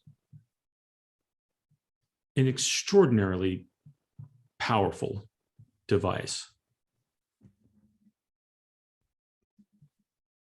And now there's a crazy cyborg who has it, and my frog. Knowing that, the Navy couldn't have followed you. Exactly. I'm assuming you didn't take the time to contact the Navy back to tell them you were coming here. No. They would be weeks away if we had. Damn it. So someone don't- already knew. That or there was no Navy. Chernobog's your What? security system? Chernobog is correct? the one who told us the Navy was here. I'm so mad. And I- my people couldn't confirm it, but Alex walks off the Oh. bridge. God damn it. Just stomp. Armor stomps off the bridge. See, this is what I was saying. Don't trust any of the AIs, even the ones that were our friends, until we take care of this Talik problem. Because clearly, he is the master control program, for lack of a better term. Let's earmuffs over Bog. Listen, he's not connected. You can trust this one.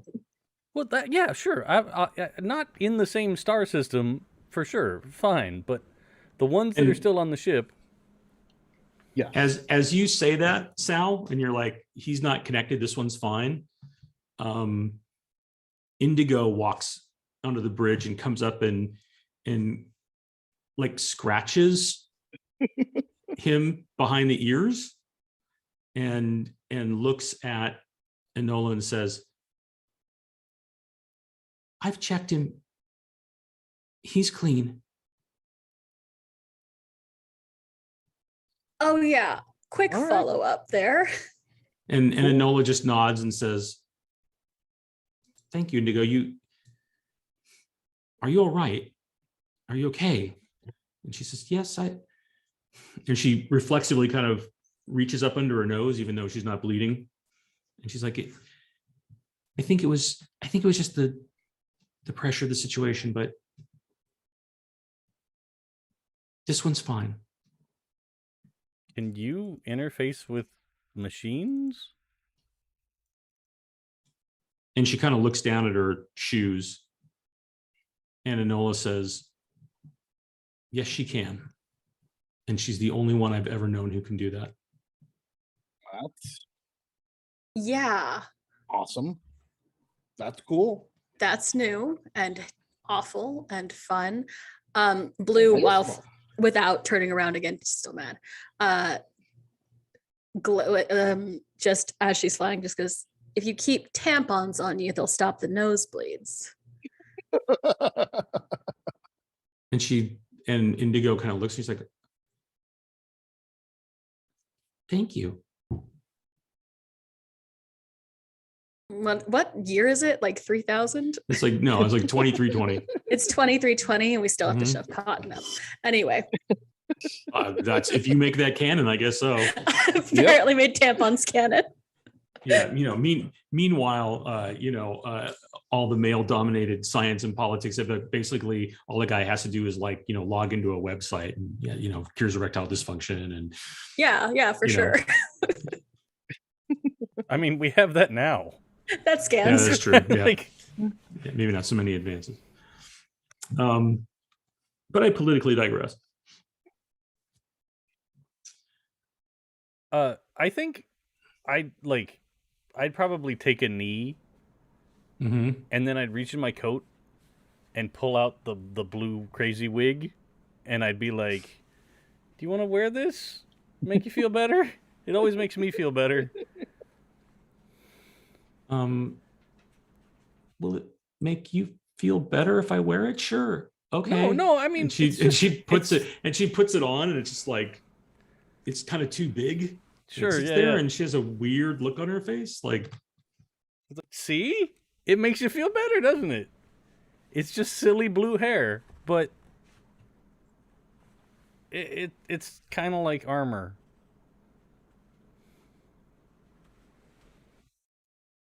okay. I'm gonna go back to my room, Enola. That's fine, Inigo. Go ahead. And she just turns and walks off. I'll turn to Enola. I'm like, look, I know this all went unbelievably pear-shaped. But I want you to know, one, our original plan for you still stands. Our goal is to fake your death and report to the Navy that you died either in some kind of accident or resisting arrest or whatever, that all three of you are dead and gone and that they can stop looking for you. And that will at least buy you time to do whatever it is you're doing.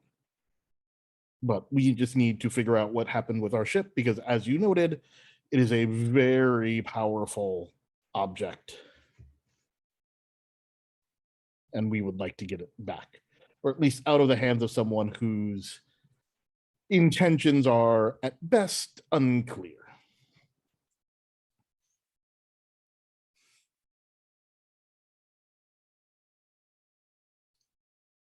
All Cool. right. We cool?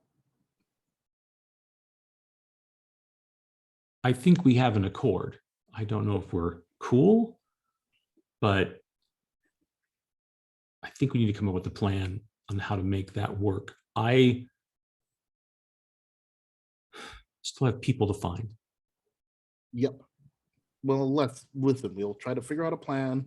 We have 3 weeks for us to get to Dr. Owens. Hopefully. And in that time, we can try to figure out a plan. Sound good? It's acceptable. Awesome. Cool. I'm gonna go crash. So we'll pause for any things that people want to do, but there's a bit of a one of those like lengthy, slower montages over the course of the 3 weeks that occur, and we'll have a couple actual conversations during it. But I think that the things that immediately come out is that Solomon is incredibly personable. He's very much does his best to ensure that everyone is comfortable, that he's as open as he can be, and is willing to answer a good number of questions about himself and what they're doing. Indigo is a guarded, not really shy, but takes time to really consider things before she acts, to get comfortable with the situation. But then when she feels that way, then she's very personable. Sal, she takes a real liking to Bog. Oh.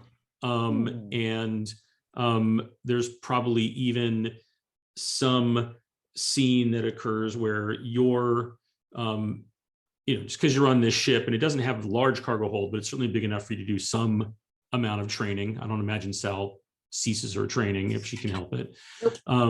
Where you come in and you're going to like do some training with Bog, and you see that Indigo's actually in there like riding him around like a horse. And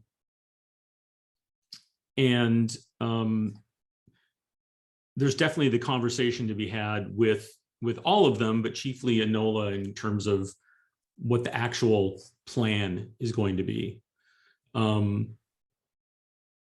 So that's definitely a conversation we'll need to have. Is there any other conversations people want to initiate? Oh, Go ahead. over the next 3 weeks, Yeah. I would rather I'd like to train with Solomon if possible. Sure. It's been a long time, Blue. Yeah, well, You left the Institute unexpectedly, but I think several of us did. seems to be a trend. No, maybe you were a trendsetter. That's the hope. I'll do what I can to help you. I'm sure you recall that I am somewhat specialized in my skill set, but if there's anything I can help you with in the area of telepathy, I'd be more than happy to help. We have to stick together. You guys keep saying that. I don't know if that's entirely necessary. However, it's been a while since I've had any chance at training, so I'll take it where I can get it. Well, let's begin then. And he starts walking you through some exercises. And over the course of the 3 weeks, go ahead and make a psionics roll. And tell me what you get. Just flat or Mhm. specifically telepathy? Telepathy specifically, sorry. That's all he can train you in. Not amazing. Where's my thing? Sorry. Do you have skill in telepathy? I do actually. Good. So yeah, that's a 8. Okay. It's not great. Yep. So you, by the end of the 3 weeks, you can go ahead and raise your telepathy by 1. Cool. That will balance out the poor frog situation. Right. And I think over that course of time, there's things that you are trying that you find harder, Mhm. and you kind of come to that realization that that reaching out to Monty that was almost in a directed dream state cost you a lot more than you anticipated. Right. This is fine. You have a new full strength that is slightly less than it was. Yeah. Actually, that would be the other thing I would do over the downtime. And this is a weird request, and I get that. I might explain to Indigo and Solomon about Monty and see if any of us can pick him up. I'm still mad at Enola, frankly. Okay. Yeah, I think they're willing to try. Certainly, Solomon's going to be your best bet to do that. Indigo tells you, she's like, I'm not a good telepath. That's not where I my mean, strengths technically, you could are. probably do it with clairvoyance. But I mean, how many psychic frogs can there be? Like a whole. Although, I guess via clairvoyance, you could use the ambassador. That would also just work. But you know.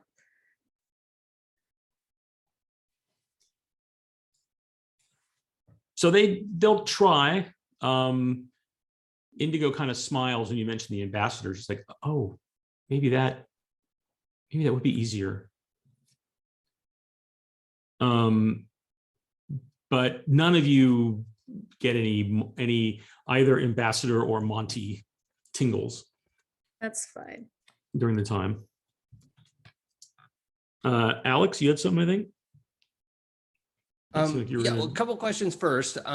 Is there any kind of like workshop or engineering space or anything like that? I know you said it was primarily for passengers set up. There's nothing like what you had on Ursula. If you're like, you could do some routine maintenance on things, but without your tool set up, and definitely without Xanthus, right? We don't have any kind of like that fabricator or anything like that. They have a small fabricator, yeah, because it's used primarily in case they need replacement parts, right, or things. I mean, the way that fabricators are is, think of these like souped up 3D printers, basically, right? Yeah, and they're there to take care of you in emergencies. So I can make some of my like essential tools, but not like yeah. But you wouldn't be able to. I mean, the last two things on your list to get done on the suit is the electronic suite and the thruster pack. You might be able to. Well, actually, the electronic suite was all specialty stuff you bought, right? So, which Benjamin's going to help you with. You might be able to put something together there if you got Enola's permission to basically scavenge some stuff out of the ship, which might be a little challenging. Yeah. You feel pretty confident that, if you could get back to a workshop, the last things you have to do, which is the electronic suite and the thruster pack, you could probably, given enough time, get your way through. It's a known quantity now. It's just, construction. Okay. So it shouldn't be very difficult. So my first priority is to, check it from the blast, like just make sure I pull out any of the shrapnel and go over it, make sure everything's working and all the lines are sealed up and, everything's there's definitely some patchwork that has to happen on that. You have engineering, yeah? Or mechanic? Engineering, yeah. Yeah, so go ahead and make a engineering plus int roll. Let's see. I also have mechanic, but take me mechanic's more accurate. Okay. Mechanic plus int, and let me roll. Oh wow. Okay, more boxcars. This is my night. Okay, there you go. Boom. Yeah. So so like 13, I think. You patch it up, no problem. You're actually really encouraged by how well the suit has done, right? You pretty much take a frag grenade as close to point blank as you're gonna. and some got through, but with an amount of repair that was actually pretty simple to do to both the outer suit mainly. The damage you realize that you took was predominantly concussive. Yeah, just right? the got rattled. Right. So it's not like any shards from the Greener came through. Like you just took a massive concussive blast to the chest. And there's in the course of that, like ultimately what I was hoping to do was line up a conversation with Sal. Maybe there was a moment where I was like trying to like get the last thing bent into place and then needed a little extra leverage or something. Sal, if is that something you'd step into? Oh yeah, she would definitely help you, considering that the damage is slightly my fault. I mean, you should have ducked, but so once that's in place, then the like moment that I'm thinking of is Alex saying, you're like, okay, so all that goes back into place, and he's like, okay, thank you for that. But Sal, I gotta ask you, I maybe you're more familiar with this than I am. I've been prepared to defend myself most of my life. That's not really been a moral issue, but I've never wanted to kill someone before. And I don't know what to do with. Is this a feeling you're familiar with? well, yeah. I mean, a lot of people have killed, like, I'm just being paid to kill them. It's just business. That guy though, not cool. Hate it when they don't tell you the parameters of the job, because then you get surprised and then you're fighting with psychics and they steal your ship. Yeah. Also very disappointing to shoot someone in the face and with a grenade launcher and they're still not dead. Yeah, I really thought we had him.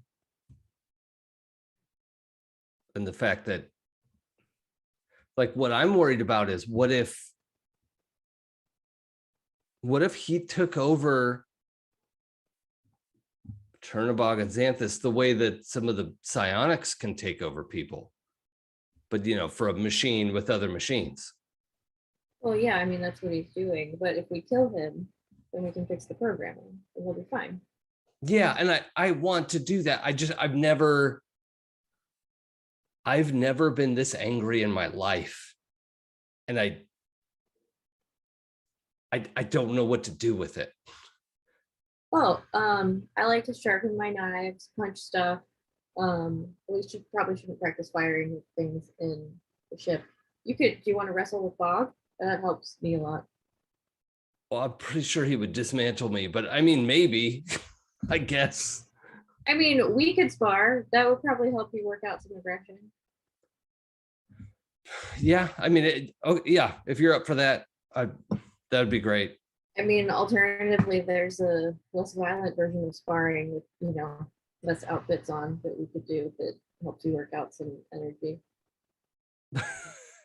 It's an out of character. Also, generally helps with the murder rage. Yeah, I think that's probably a good fade mode. Like, Right. That's probably what's happening. But there's a moment where like Alex is visibly connecting the dots. I'm like, that's better. Like that. That Like, meme start with to the click, math she's like, floating you're gonna, past. if he looks amenable, she's like, you're gonna need a safe word. That's perfect. That's the perfect scene right there. Yeah. So I think there's a moment where everyone's in the galley. It's a little crowded with all of you on there, but you can fit.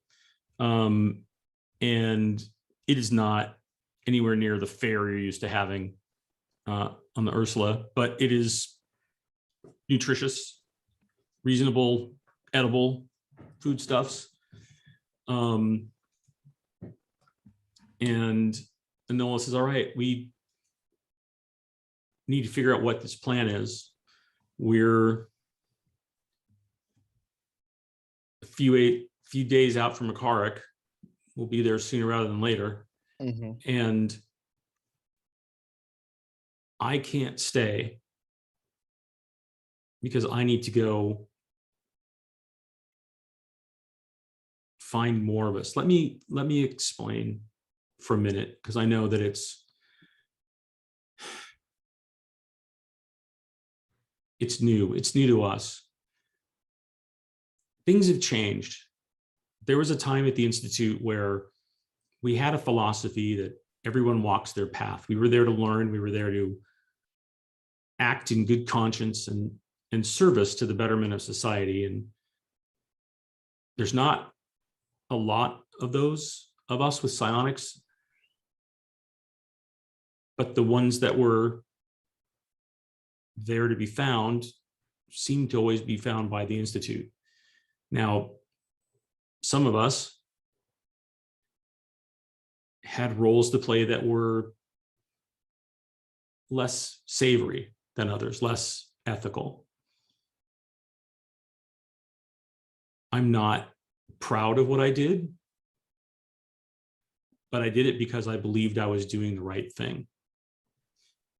And she looks over at you, Sal, and says, we have a lot more in common, I think, than even I do with Blue in some ways.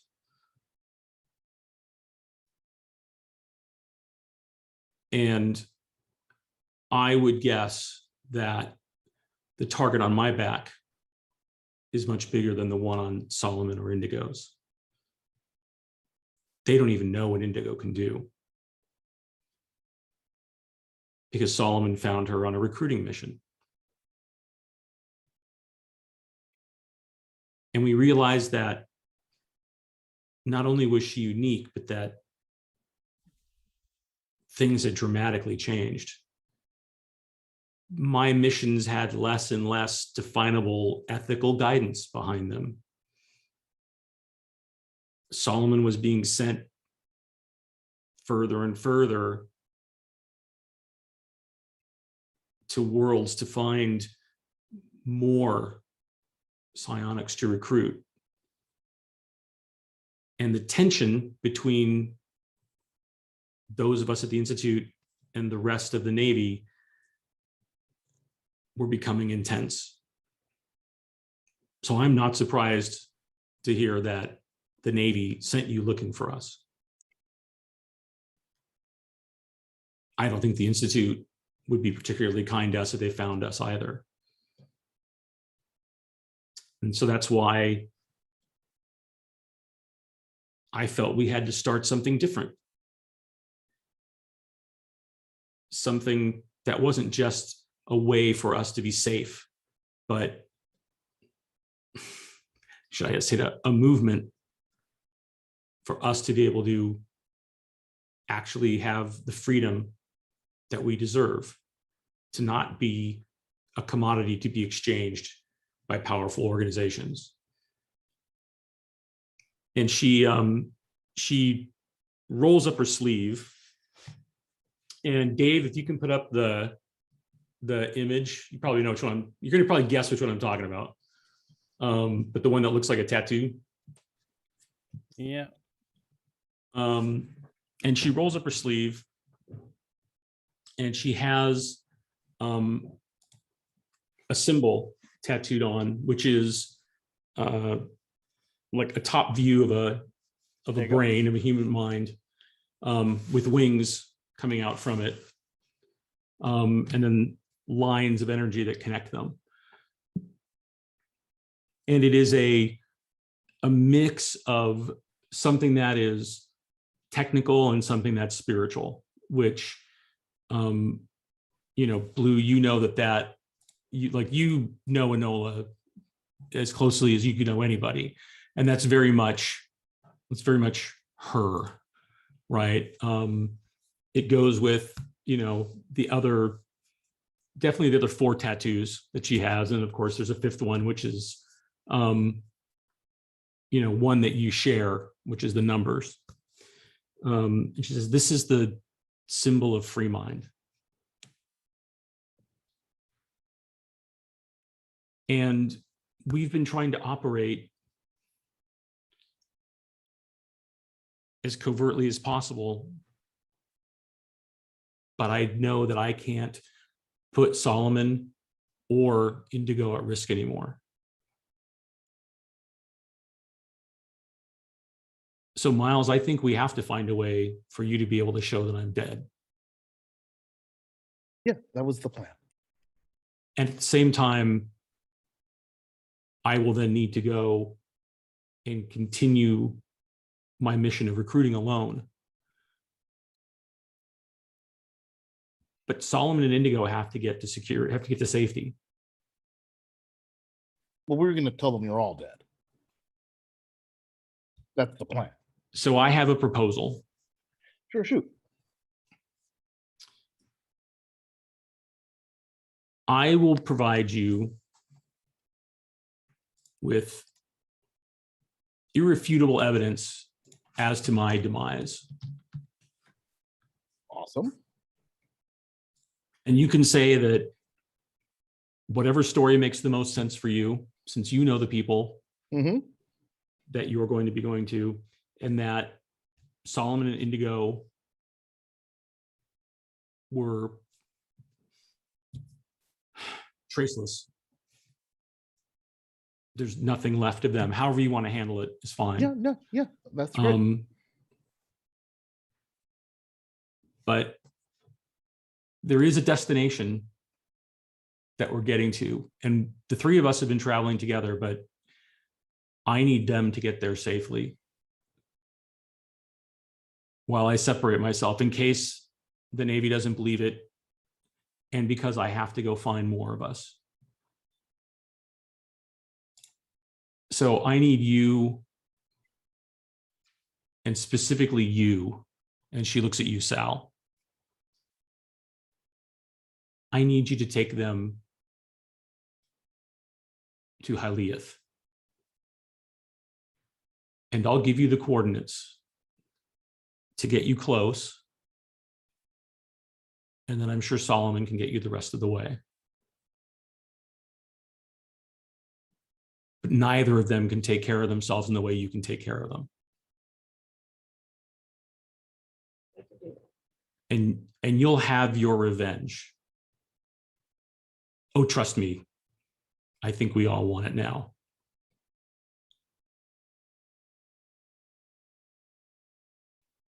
Will you do it? Do it. And you'd see a little smile come up over Indigo's face. And then she's been really quiet the whole time. She's like, are you bringing the doggy? Oh yeah. I'm not going anywhere with that dog. Plus, he seems to like you. And then she looks at Enola and says, you have to be safe. She said, oh, don't worry. Don't worry, I will.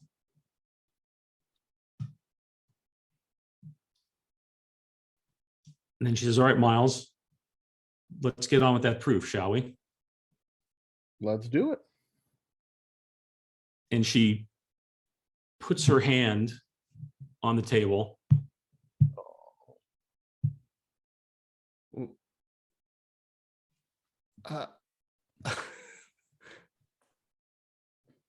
And looks at Sal and says, I trust you. She's gonna be fine. How many? And she closes her eyes, and you get that slight furrow of the brow as she concentrates for a moment. She's like, take it at the wrist. Ooh. All right. Sal doesn't say anything. She just whips out a knife from a scary place and thunk, lops it off at the wrist. Oh. And then quick tourniquet. In the galley? This is actually pretty cool. I mean, that was cool, but No, it gets cooler. And Blue, you know that she'll be all right because you know that, like you, she has a control over her body, and the flow of blood as you start to tie the tourniquet is nowhere near what it should be. And Enola says, "Thank you. I need to go lie down now." Good idea. You want a Yeah. drink? We should put the hand on ice. Yeah, we'll put the hand on ice. I would also like to take some simple, skin scrapings from Solomon and Indigo. Mhm. Just a little inside the cheek swab. Sure, they understand. Maybe some hair. Yep, few hairs, whatever.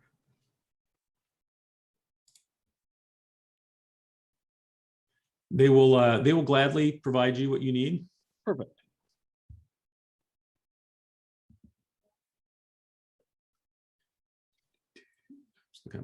Looking at my sheet here. Yeah.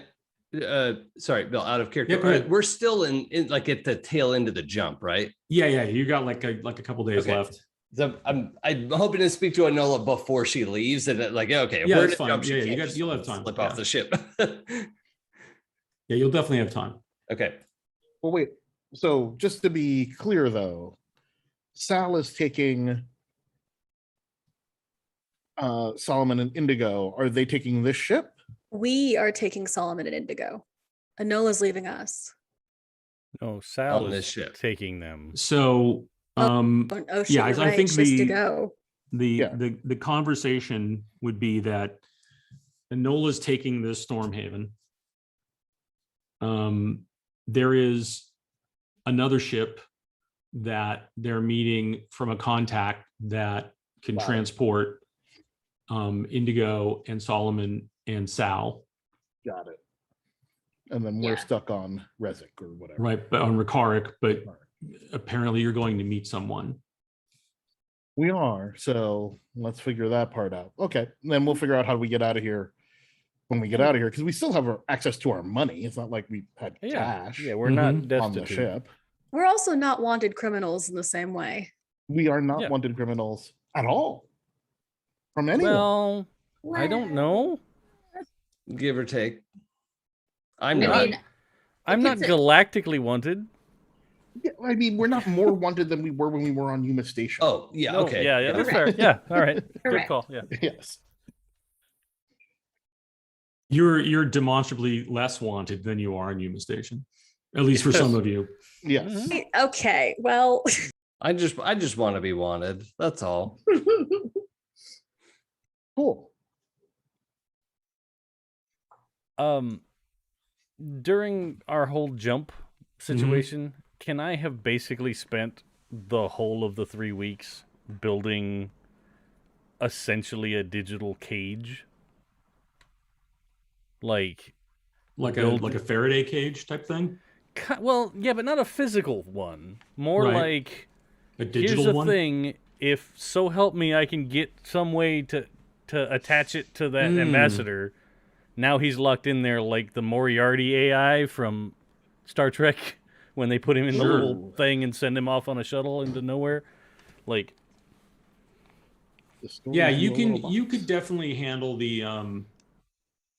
You could definitely handle the coding part of that. can I like maybe spend some time talking with Indigo to be like, you got any Yeah. pointers on how to make this work better? Sure. I have a conversation along those lines as well. Actually, it just occurred to me. Okay.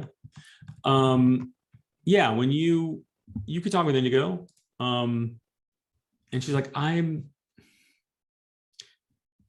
not really sure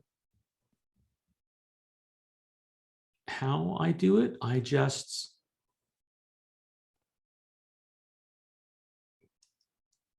become one.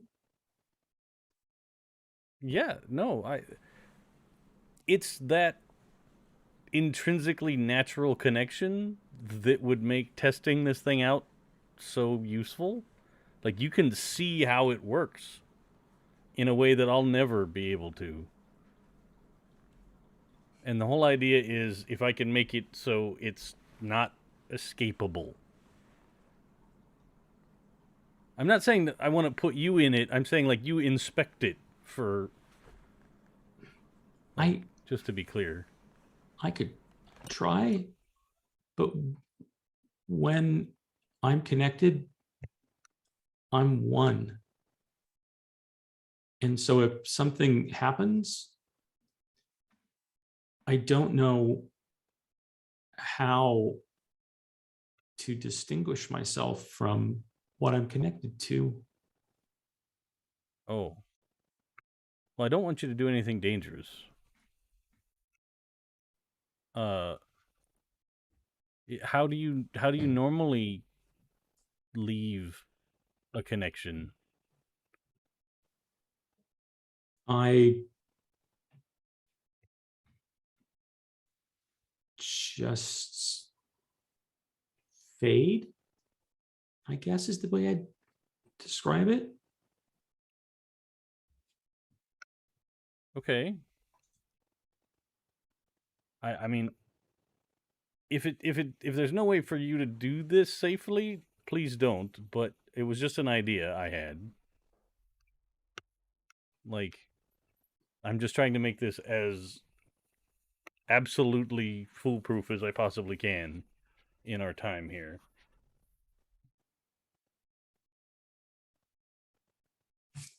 I'd really rather not. Okay. No, yeah. Don't worry. I appreciate the conversation. And I am eminently fascinated by your amazing talent. And she kind of again reflexively reaches up, and there's nothing there, but it seems to be a kind of an unconscious movement you've observed. Alex, did you have a conversation?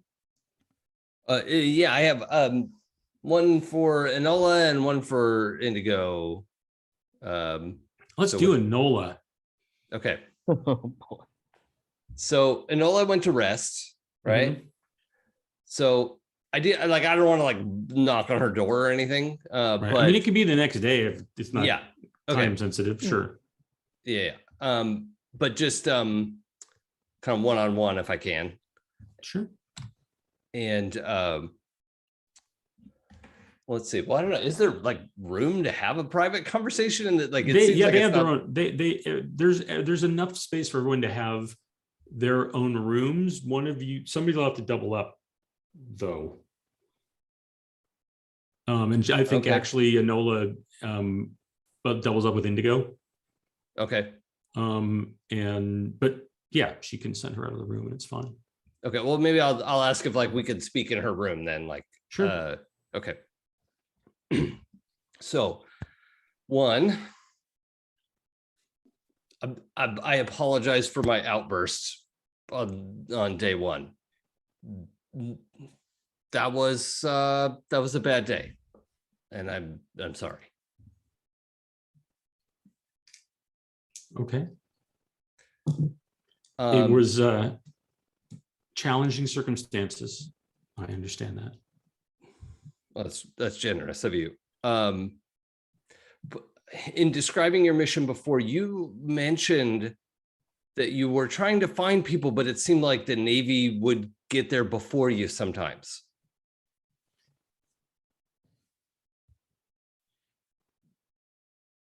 It's taken a while to understand,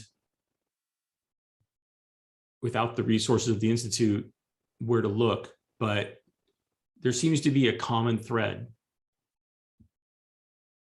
And now that we understand that, it's how we found Indigo. And it gives me an idea of where to indication look. of where somebody with similar abilities might appear. There's something about the systems they're in. Yes. Which is why there would be a chance for the Navy to be there, because obviously they've already known what we've figured out. What is it about these systems that makes them different?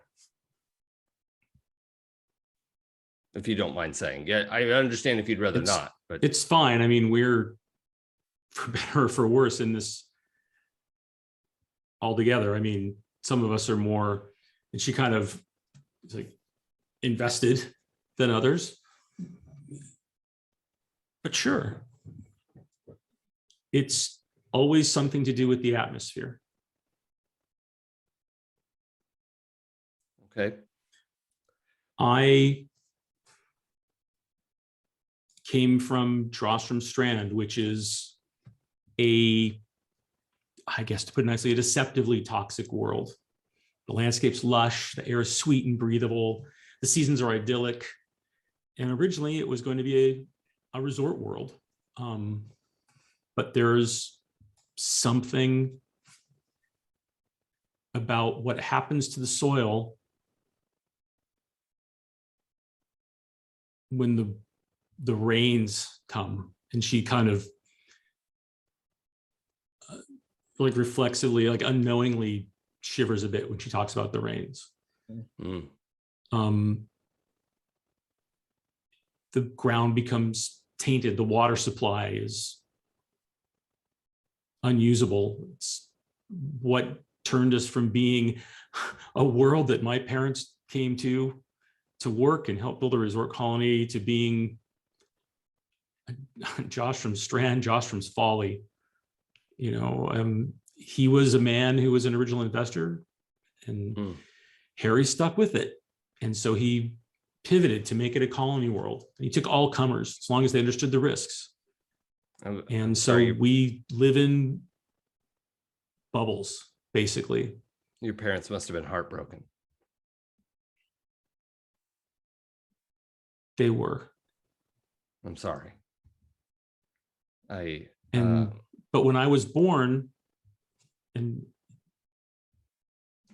they had accepted it, they knew that was just what they were going to be doing. But as I got to a certain age, I started exhibiting abilities. Yeah. And it wasn't much longer after that than when the Institute showed up. Well, and even though I was far from my home, that became the place that felt more like home to me than anything else. well, I'm sure they did the whole dog and pony show of saying they understood you and they would accept you and they would. Yeah, I mean, these government organizations have a way of getting under your skin. They do, and they're very good at it.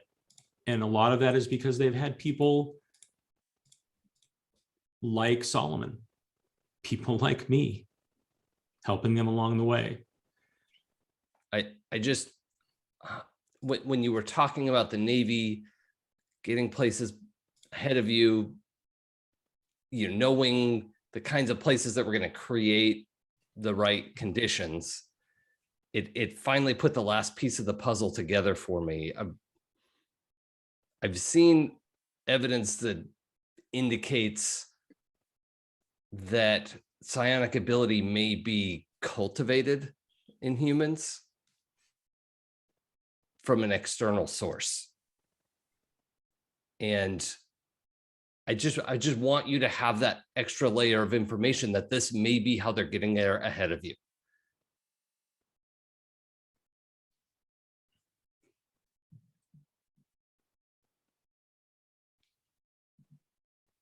You're a very interesting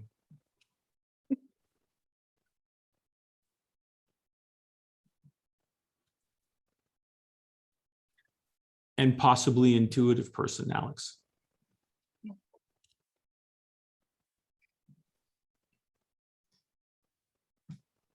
There's a lot of things that we found out.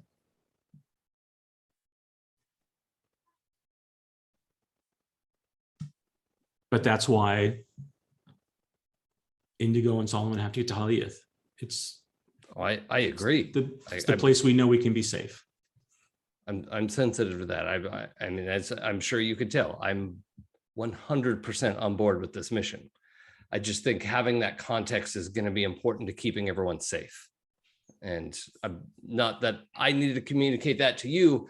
I'm trying to make sure I have enough pieces to put the puzzle together and be as helpful as I can be. And I don't know if you've ever sequenced your DNA, but if you'd be open to it, I would like to put as many pieces together as I can. And she gets up and moves towards the door, which you are astute enough to know means that the conversation's ending. I'm being dismissed. Yeah. And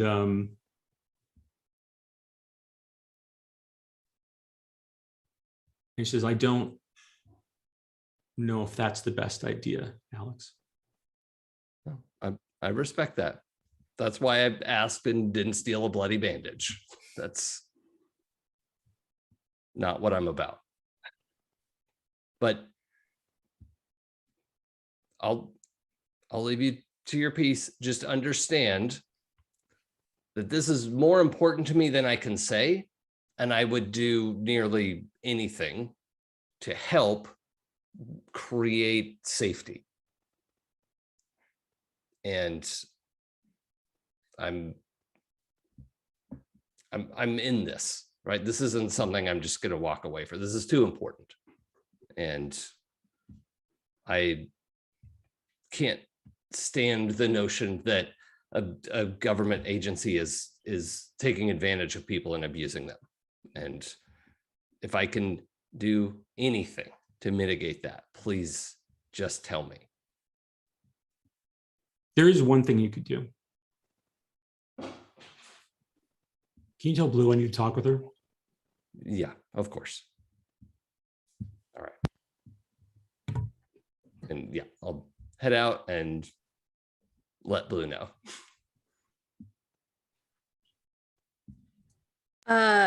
These kinds of ships tend to pilot themselves after a little bit, right? Mm-hmm. Yeah, Everyone you has can totally be on autopilot right now. Yeah, Yeah. I think in spite of that, Blue has been actually actively flying the whole time, as much as she needs to, and has not really left the Mhm. cockpit since. Yeah. But if Alex lets her know, I think Enola knows where I am. I think she wants to speak with you privately in her quarters. Well, we're not going, we're already navigated, so.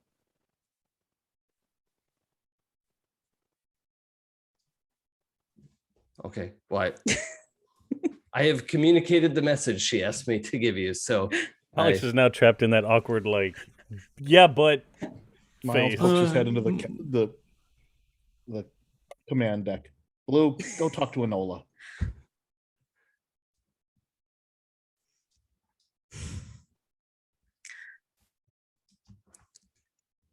All right.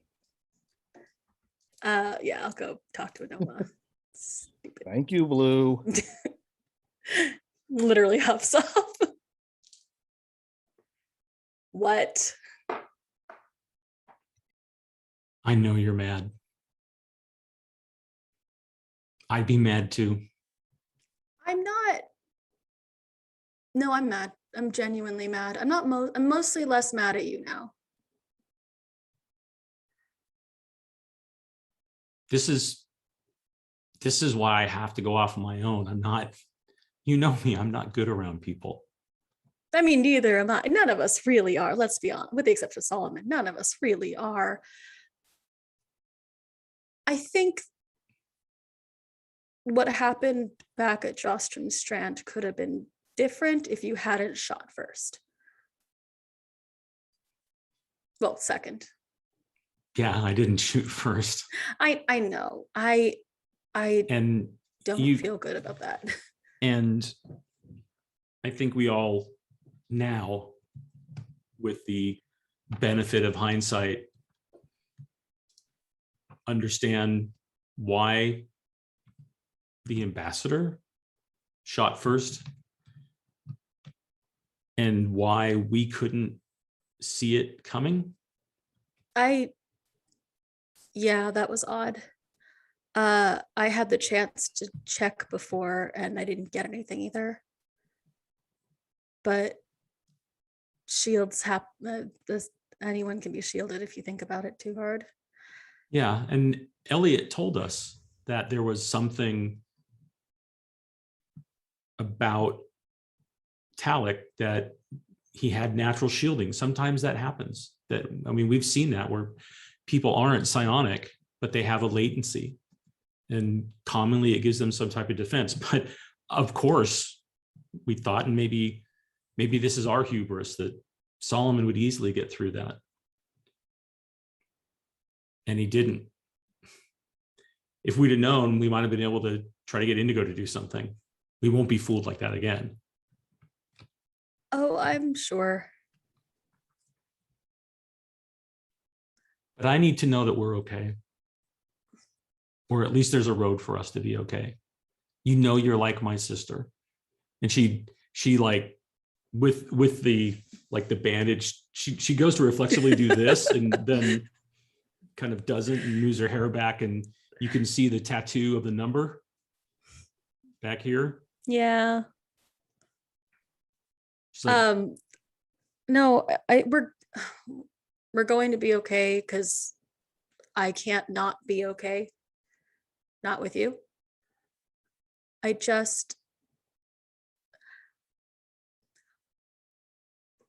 Did you leave because I left? Or were you planning on it beforehand? indirectly. Things changed when you left. Things became more direct when you left. There wasn't as much of a sense of forced correctness. I don't even know how to put it. It was, I would say, jingoistic purpose. there was always, they always placed this feeling of duty and honor.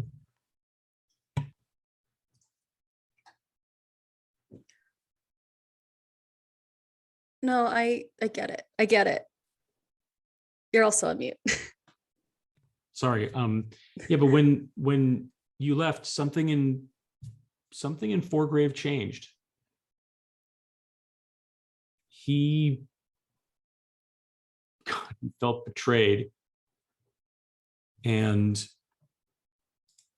that's when things. He just stopped pretending. The pretense was gone, and that's when we knew we had to leave. Does Benjamin know? I mean, about what? Everything? About you and your part in his. I might have mentioned it. I honestly don't remember right now. It's been a long day, long couple weeks. He might. If he doesn't, you should tell him. And the only reason I say that is because you saved him. How you got there matters less than what you did. It seems weird to tell someone you saved their life. Also that you put it in danger, but mostly the other part. It seems a little braggy, but also he doesn't. That's the thing, and that's why I'm. You remember that really, really old movie? The Frozen one where 7? No, the one where they figure out they live in like a program or something. Oh, yeah, that idea has been remade a lot of times. But Yeah, I know which one you're talking about. How dare you? My point, it's sort of like if you wanted to live in that fake world where everything was okay, it seems like a disservice to drag everyone else out of it. And I feel like we might have dragged everyone else out of it with us. No one gets to make that decision now. You'll do what you think is right. And the only reason I'm suggesting as a friend that you tell him is, if he doesn't know now, I know if I was in the position of the Institute or the Navy, if I had the opportunity and I connected you two, I'd sure use it against you. Well, fuck. I'd tell him, but I'd leave out the second part. And then if you don't tell him until that comes out, then you just kind of look like you're covering your ass. Sure. I can tell him everything. That's fine. I'm not, and it doesn't have to be today. It doesn't have to be this minute, but I'm just saying it's something you should think about. It's a weird conversation to have. I'll figure And it out. she leans in and does this thing that she only does with you, which is reflexively, like slightly uncomfortable, because it's very intimate, not sexual, but intimate, where she leans in and kind of puts her hand just gently behind your head and you touch foreheads. Yeah. And she says, you have to take care of them.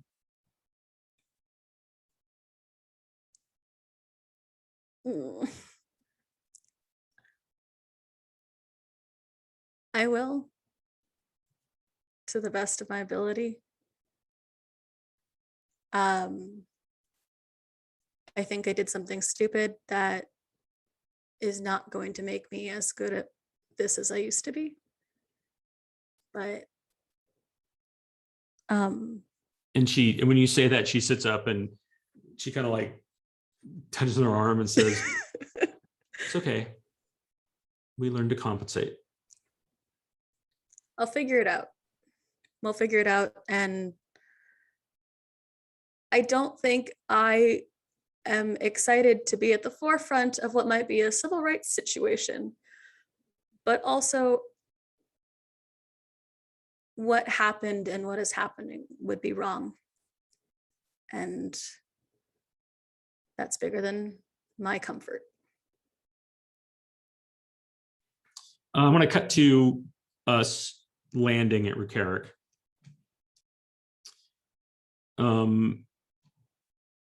It's a much closer to the core. It's core-ward. You're fairly far along in the path back to Terra. It's a bustling city. It's actually easy to kind of get lost in the flow of things.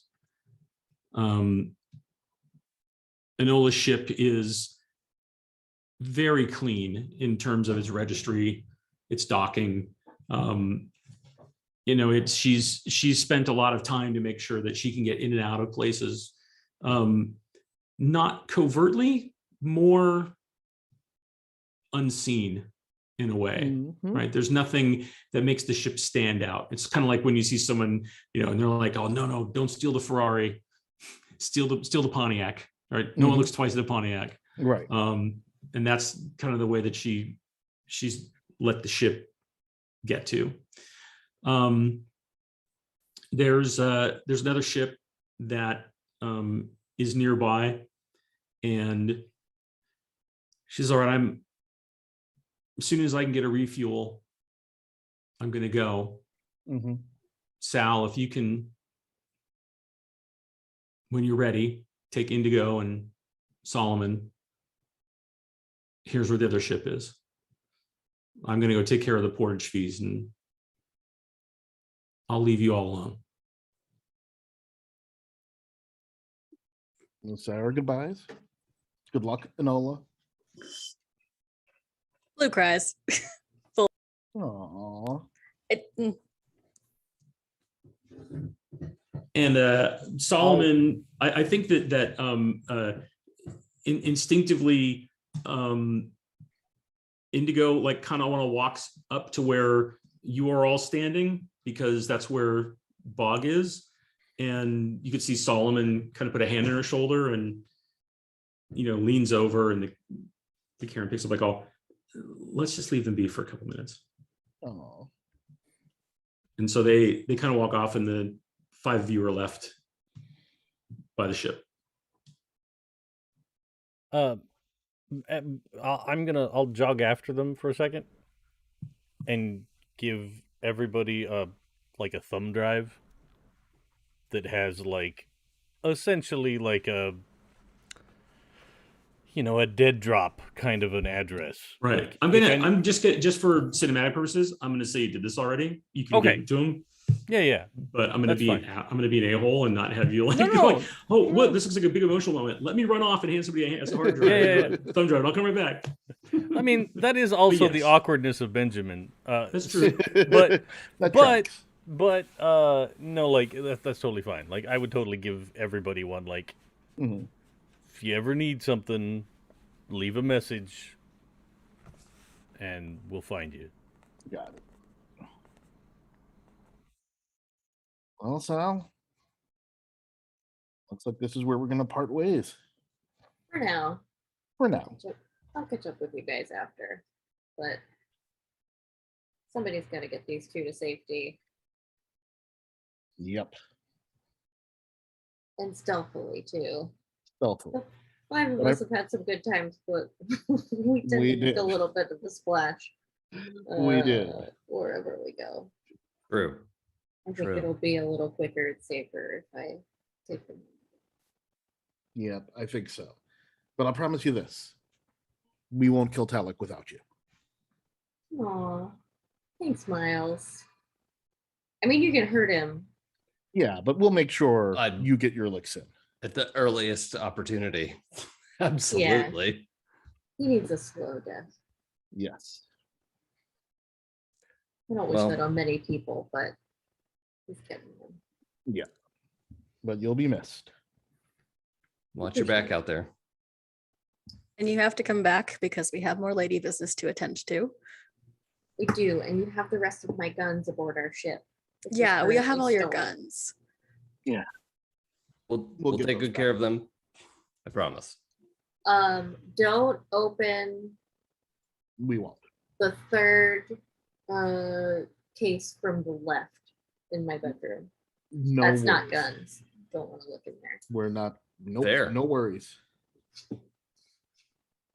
Fully gonna open that when we get back to ship. Blue's gonna be We scarred know for life. this. We know this. And then she gives each one of you a small knife from somewhere on her person. Thank you. So sweet. Just like, if you ever need a little extra stabbiness when I'm not around, this is for you. It will help. I will stab someone with you in mind. Thanks, Alex.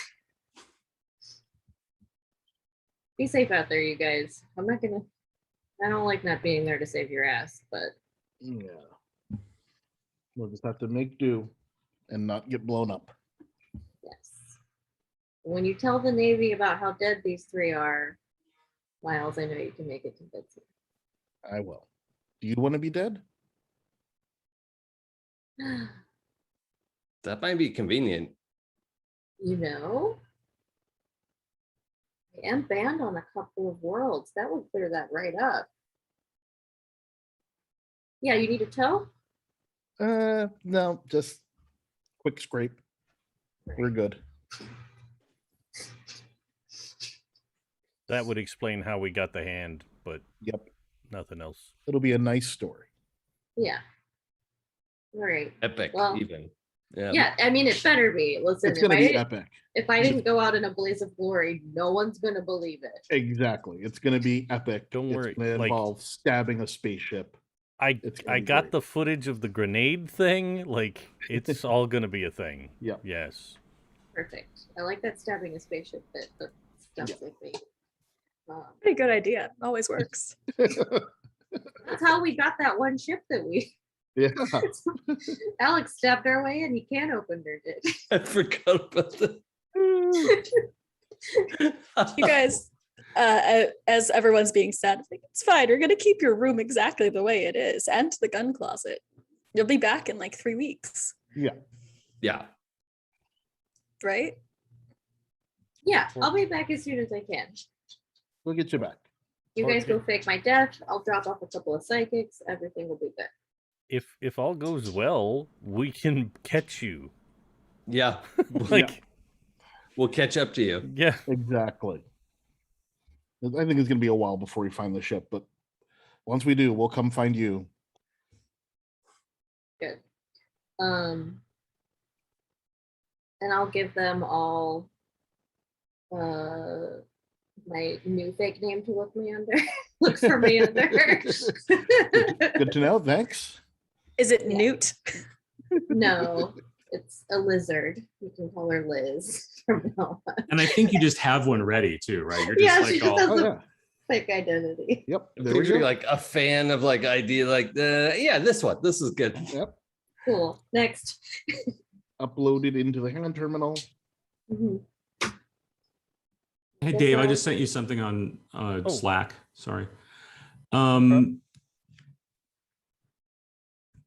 So Solomon and Indigo walk up and he says, I hate to interrupt, but I think the ship's ready to go if you are. Yeah. Yep. Yeah, we better get going. All right. All right. See you guys around. And uncharacteristically, she like hugs all of you. Oh.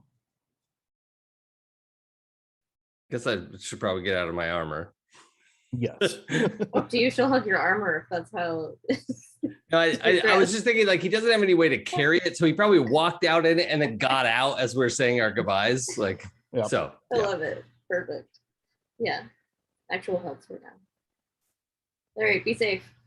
You too. See you guys later. Yeah. And Catch you on she'll the flip. See you soon. escort them to the new ship.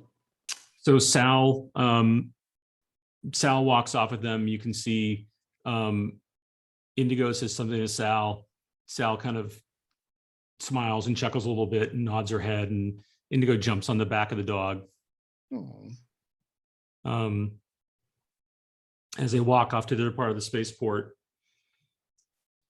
And the camera cuts to the inside of an office. It's cluttered, but in that organized sort of way. There's piles of things, but it's obvious that whoever's piled them there knows exactly where they are. And the camera comes up and we see from behind someone looking at a data pad. And they're going through some files. And the first one has a very bright image on it. And that's the first one, Dave? Not the one I just sent you, but the one I sent you earlier that's got the... Give me a second. I queued up the one you just sent me. Sorry. That's okay. The I was making that the second one because I was like, oh, you just got that 1 second. So obviously. so the space thing. Yes. Okay. Put it up now. Yep. Here we go. And up on the data pad is an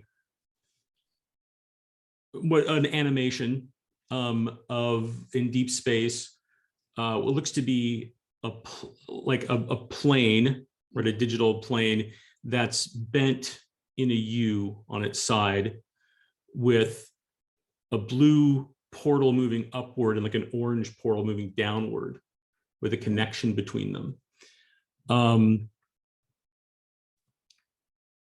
Anyone who knows theoretical physics would see that it's based off of an Einstein-Rosen bridge. Mm-hmm. And the file is labeled Jacob's Ladder. Mm. And then a hand comes by and the two fingers swipe that file aside, and reveals another file on the same device, which is the next one, Dave, that I just sent you. Hang on.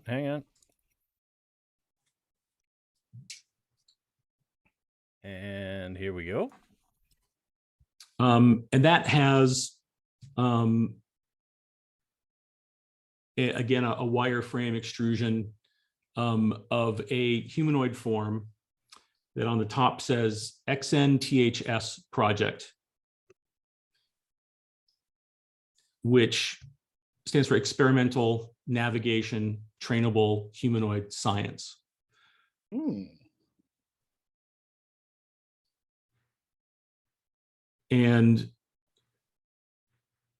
then there's another swipe as the data pad shuts down and the camera comes around and we see that it's Dr. Owens sitting at his desk.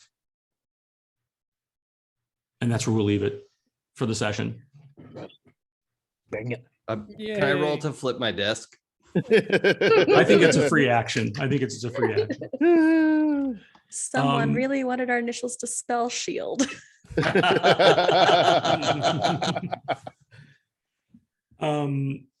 So thank you, this group of people here in this room, I'll say, for tonight's session, and everybody for watching. I hope you had a good time.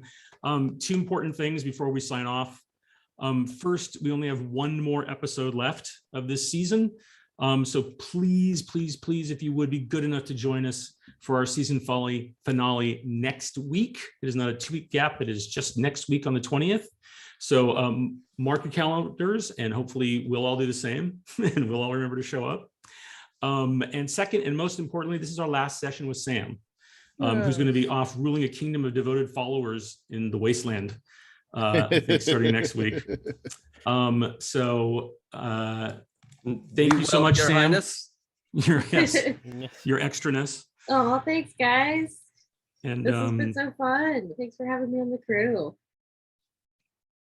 and so that's the deal. This has been a delight. I am excited to see where we get to with our last section.